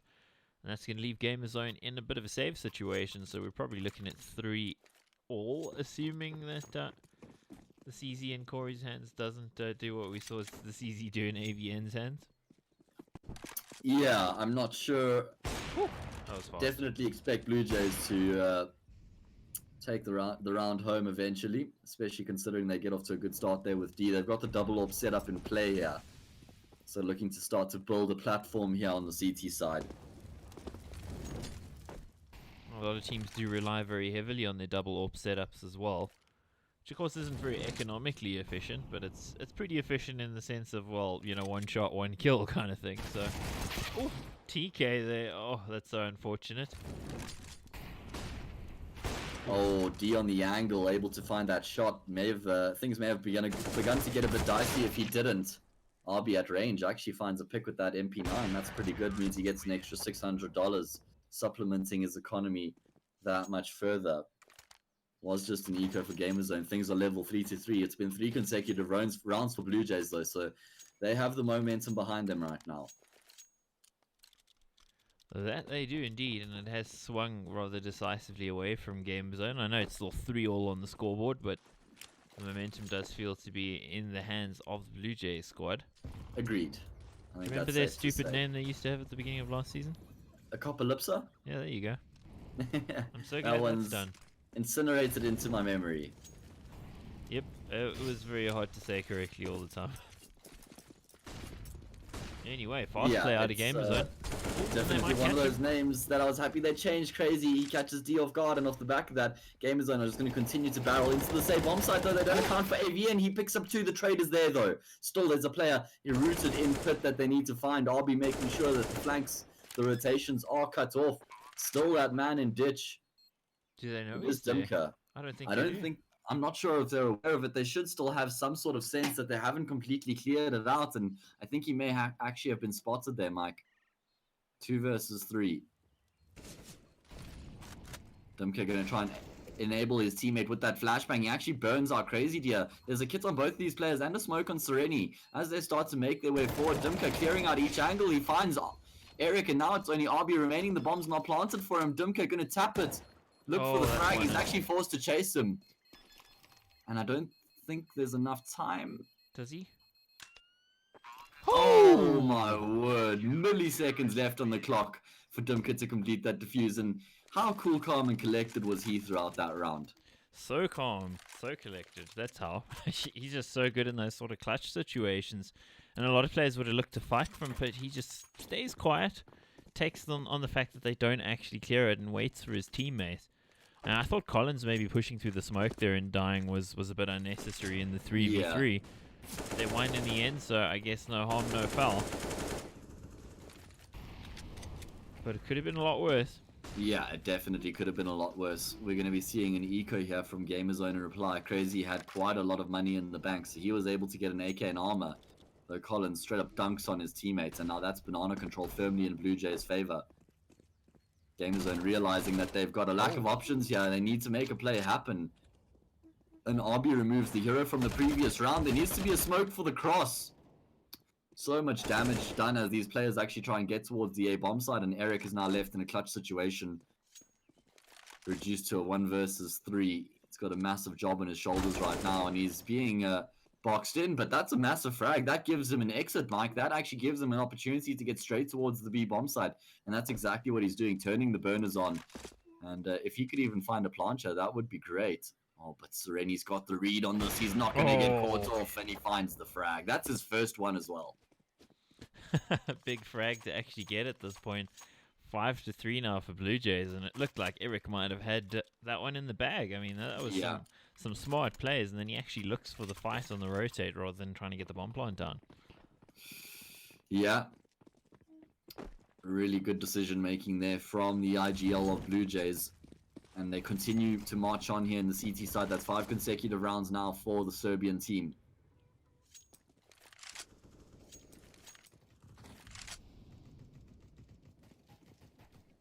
Score on the other side between Evil Geniuses and Astralis. 3-3 on Dust 2. Oh, Dimka, he's pushed all the way down mid. He gets a double, Matt. Yeah, that was huge. D finding a frag as well, and everything unraveling for Gamerzone.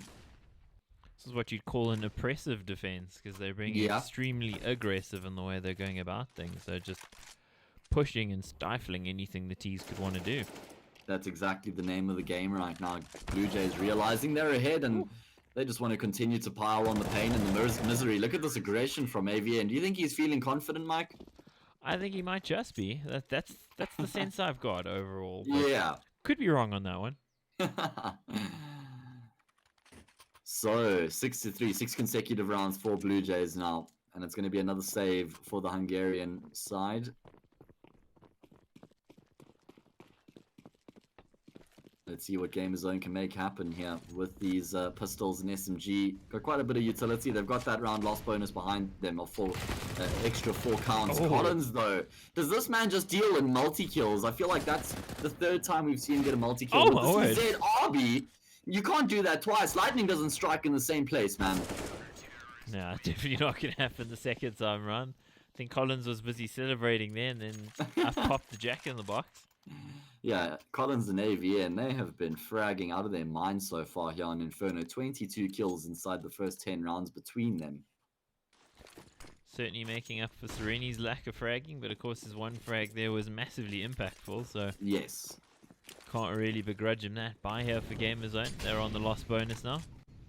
D deciding not to actually go for that peek down mid. He's been doing it quite a bit and getting away with it, so Yeah, you don't want to be telegraphed. You need to make sure that you are changing things up, maintaining that level of unpredictability. Gamer Zone looking to keep things simple here. They've got 5 players in the middle, probably just going to try and trade their way onto a bomb site here, and it seems like it's going to be A.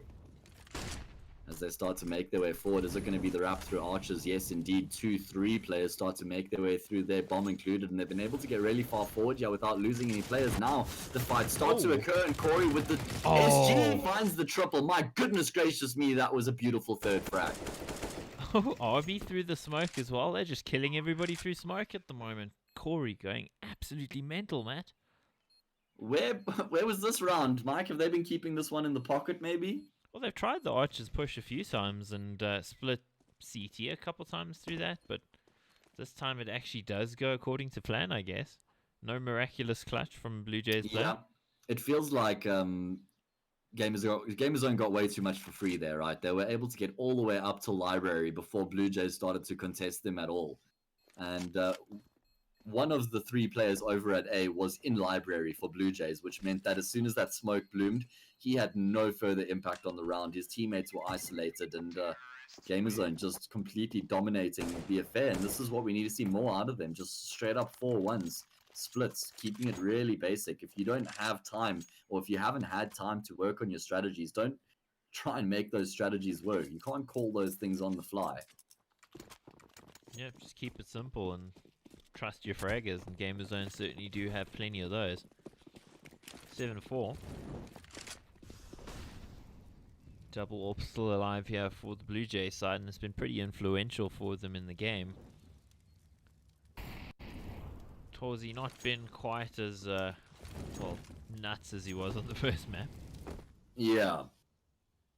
Corey had such an impressive round in the previous. Let's see if he can continue in that vein of form. Here we go, another 4-1. This is exactly what I want to see from the T side right now, though. Their one player towards A has been taken down, but they've got a perfect window of opportunity to capitalize on as they charge towards this B bomb site. There's only one player, it's Sereni, and he's in such an awkward place right now, trying to get back towards cover. He's going to land a great first shot there, but Torzi up close lands a shot of his own. He finds the second onto Sereni. B bomb site now in the Hungarians' control. It's going to have to be a retake.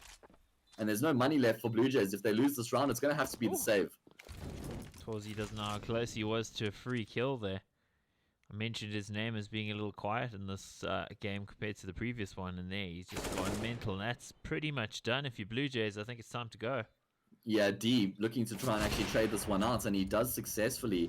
There's a Kitter flash in the smoke, but as soon as he loses his teammate, he realizes that he needs to save. He even went for the M4 there just to give him some more maneuverability, making him allow him to be a bit more dynamic in the retake. But as I said, as soon as he loses his teammate towards CT, he realizes, okay, time to cut losses and get out of dodge. 7-5, Gamer Zone making something of the half. Yeah, that does change the complexion of the game a little bit. As Blue Jays were looking like they were pretty firmly in control now. Now the money for them certainly not looking good. Only Sereni with any real capital, and well, I don't think they should actually be doing this, but they're doing it. My word, they're doing it, Matt. Yeah, this is aggressive, relying so heavily on the double orb setup, which actually hasn't really been the catalyst for success so far for them. Oh man, Sereni just consistently keeps putting so much responsibility on his own shoulders with the orb, holding an angle there by himself, and he's just been shut down so consistently. he needs some support there. Dumka. Oh, he shot his teammate. Oh no, and he actually did quite a bit of damage to him as well. 47 damage to be precise. D getting aggressive here, going on a bit of an explorative mission. And he finds a frag, but it's all relatively meaningless as Gamerzone have taken control over at A, shifting the bomb across. It's going to be a post plant here. So off to B we go. Yeah, at least because it's taking so long for Gamerzone to get the bomb across, it's allowed Blue Jays to actually rotate all of their players through. So they're going to be in a prime position to make this retake happen. Cheeky bomb plant there. Hoping nobody's going to actually peek them from... Oh, Torzi needed to go down there, and D missed a shot that mattered. Torzi converting all the kills, Matt. You called him out, Mike. And he's like, all right, okay, I think I can step it up a notch here. Let me just carry on what I was doing on Mirage here on Inferno. He's had 2 great rounds with the AWP now. Yeah, this has suddenly changed the game pretty significantly, because Blue Jays were looking on for a pretty big half. Jeez, Torzi is chasing down the last player with an AWP. Yeah, he's got a bit of money, I suppose, but it is high risk. 7-6 is the scoreline, and Gamerzone, they're straight back into this one. In fact, a 7-8 favor, a 7-8 halftime scoreline in their favor is certainly on the cards here all of a sudden. And it has to be the save from Blue Jays now, right? Should be. You'd think. The fact that they went for the force buy in the previous round, as you mentioned, was already a bold call, and it didn't work out whatsoever. Yeah, probably time to throw in the towel as they have. AWP in middle there. Dimka not really known for his AWPing, but still a great player. Let's see if he does make that AWP work for them.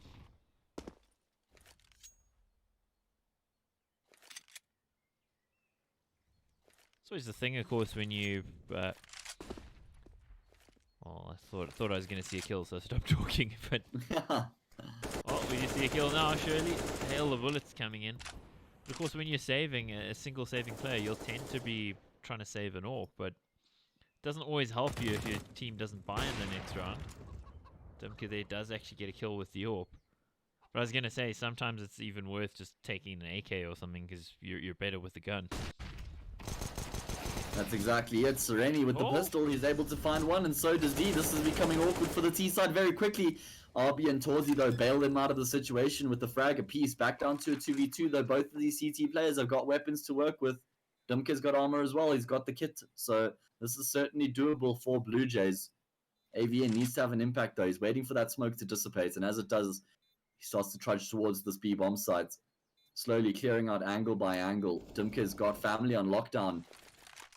Flashbang high into the air, and it's going to be the contact players. They make their way forward, looking for the fights, but Gamerzone are not even giving an inch here, Mike. Finally, AVN is going to be able to find the first. There's still enough time to make the defuse happen. He gets the frag onto Torzi, and Dumka getting on that defuse just in time. Blue Jays making magic happen in that eco round. Stolen in broad daylight there. Yes. That was Gamerzone's round, with the one AWP kill coming in from Dumka on the saved AWP. The pistols doing huge damage there towards B, and then on the retake, perfect teamwork. AVN still hot as ever. Yeah, fantastic round there. And Blue Jays desperately needed that as well. If it was going to be a 7-8 scoreline in favor of Gamerzone, that would have been massively disheartening. Still, even 8-7 would be pretty good for the Hungarian side. AVN found the first, and he's going to get taken down. Eric being the differential factor in that round. Oh, Collins getting a bit too aggressive. Crazy, dear. He could actually convert another kill here. This has been chaos in the last couple of seconds, man. It's all been so fast. Yeah, and Sereni's been forced out of the B bomb site once again. He's taken a huge amount of damage. He's only got 4 frags in the half. He's consistently struggled over on the side of the map, and Corey is going to continue to pile on his misery, sprays him down through the smoke. We look set for an 8-7 halftime scoreline now. Does look to be the case. Corey on high. Don't see D with an AWP being able to get through this one unless pulls out something insane. He does. He pulls out the no-scope. Could he get a second? He does get the second no-scope. Could he get the third? Yeah, Matt. All of a sudden, he's on to actually clutch this. He's got the kits, he's got the smoke. He just needs to find Crazy here. Crazy runs out of ammunition. He trades up for the Glock. There's an AK here for him to work with. It's the battle of the pistols, and D comes out on top. My word, Mikey clutches it. Can you actually believe it? No, I can't. I just can't. I counted him out. I thought that was done. I mean, the AWP's a big, long gun. You're going to be coming slowly around a corner. They'll see you coming from a mile away. He gets the no-scope, and a second no-scope, and then switches to the pistol. It got a little bit hairy. Wow, Yeah. D. Whew. Need a breath, What a man. round. Yeah, I do as well. Absolutely huge from the AWPer. He had a great half. 15 frags for him, 15 for AVN as well. But it just feels like D really picked up his performance in the latter stages of that half. It was AVN and Dimko who were doing all the heavy hitting, but D certainly turned on the burners now, 9-6. I think Blue Jays desperately needed that round. If it was 8-7, Gamerzone would have been so happy heading into the second half. Yeah, especially considering the start they had the 3-0 and then suddenly it switched over to being one-way traffic for Blue Jays. Exactly. Could have gotten bad for them, but looking at the score over at Astralis Evil Geniuses, 5-all and Dust 2 at the moment. Okay, so far more hotly contested map. Yeah, I think EG will take this round just because they got a better buyer by far. You know, Cirque with an AWP, Breezy with an SG. It almost seems like a free round. You know, Yeah. only 2 rifles on Astralis. Yeah, it should be, hypothetically. Jeez, Breezy to me is like the best player I've seen with an SG. I thought it was Elige, but I think Breezy is just like he's on He had another a- level. My Yeah, goodness. he had a lights out first map as well. I was checking the stats and he had some impressive frags. 16 kills for him. It was a really even kill distribution. Anyway, into the second half we go here. Blue Jays getting aggressed on by Gamerzone, pushing down middle, looking to take the fight, and they're Whoa. winning all of the fights, left, right, and center. Only 2 players left. The shell shock Blue Jays side. Collins, he dinks one up, but I thought he was actually going to go down there. He's only on 3 points of health, the last man remaining. He's got a smoke, he's got a dream, but dreams are only dreams, Mike. And he Yep. woke up. And the woke up. chicken didn't care. Yeah, woke up with a bullet to the brain. Can you wake up after that? I don't think so. In CS you can. So Astralis actually won that round. Of course they did. 6-5. Gamerzone going to be going for quite a bit of a mixed buy here. They've got 3 SMGs, a shotgun, and an M4. But Big name. nothing at all being invested into here for the T side. Not a single dollar has been spent. Oops.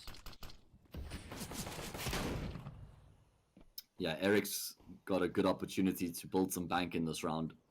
$900 per frag with the shotgun.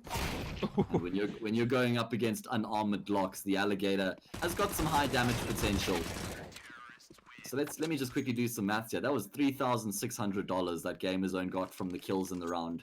Whereas normally with rifles you only get 1,500, assuming it was all rifles and no AWPs. So that's a lot of money. Wow, that is big injection to the CT economy. Exactly what they need. Blue Jays though, they'll be on their T rifles, which are pretty strong. Objectively a stronger buy, huh? Yeah, they do have a stronger buy indeed. It's a bonus round for the CT side, and they're just going to get aggressive, pushing straight down Banana. It costs him a huge load though. Sereni and Dimka finding frags very early on in the round puts Blue Jays in a great position. Audio Oh. cues all day here. Yeah, he might get traded. No, he gets around the corner just in time. Eric, with that shotgun, is very reduced for options. This poor CT over here is under a ton of pressure. That's of course Eric in apps. Might still catch somebody on. He's got the timing on his side right now. Can't really do much in the way of changing the course of this round, but if he can find a frag or 2, that would be decent. He gets 1. He's got a lot of money behind him now, but not so much money on Corey and Crazy Deer. So that bonus round somewhat working out against Gamerzone. Are they going to be committing to the buy here? They are indeed. This is a great opportunity for Blue Jays to start to tear ahead in the second half. Yeah, this is a very disjointed buy as well, with double AWPs and a CZ. It's well, interesting to say the least. Could have maybe dropped a couple rifles there instead, but Yeah. We saw Blue Jays do something similar, right? And it didn't work out at all for them. that nade dunks on Oh. Ziva. That's a good reply. Yeah. That Molly, though, going to be segregating the two CTs. Crazy Deer left to his own devices, going to be able to find a frag, gets a gun, and he gets the spray down through the smoke. How much impact can one man have in such a short space of time? Rhetorical question, of course. A lot. Yeah. And it seems like Blue Jays realize that they need to actually just move towards the A-bomb site swiftly because those rotations are going to be coming through. They don't have any information or control to fall back on. And that's why Dimka is just so concerned about the flank right now. Yeah, it is a 5v3, so gonna be tough for them. Eric getting up on high on the bicycle there. Yeah, trying to fake out some presence here at A and hope that that forces a rotation or a flank to come through from that B bomb site. Maybe walk into Dimka's crosshair. Doesn't happen though. And off the back of that, Blue Jays are now going to make their way towards the B bomb site. They do have a numerical advantage on this side of the map, but generally always lose at least one player on the breach. Let's see if the flashes are effective enough. Yeah, they blind Torzi up, but he still just rattles off the timing shots. Finds a frag. Blue Jays may still be able to get a plant from the situation, but surely nothing further than that. Plant gets denied. Crazy boosted over the smoke. He has his third in the round. Now it's all on Collins' shoulders. I think he actually needed to put the plant down there for the money. Yeah. And Gamer Zone, they win that round, keeping all 5 players alive, completely contrary to what we were initially saying. Yeah, absolutely. Works out perfectly. CZ gets the kill. Gets another kill with the stolen gun. What do we know? Yeah. And it actually looked like he was in such a tough spot there. Maybe a bit of confusion on their side. If I'm Sereni, though, I would probably be thinking about giving that gun to AVN. Yeah, that's probably a good idea. Corey trying to just get out there, trying to keep himself Never alive. mind. Sereni. He's a god. He finds that entry frag that he needed to.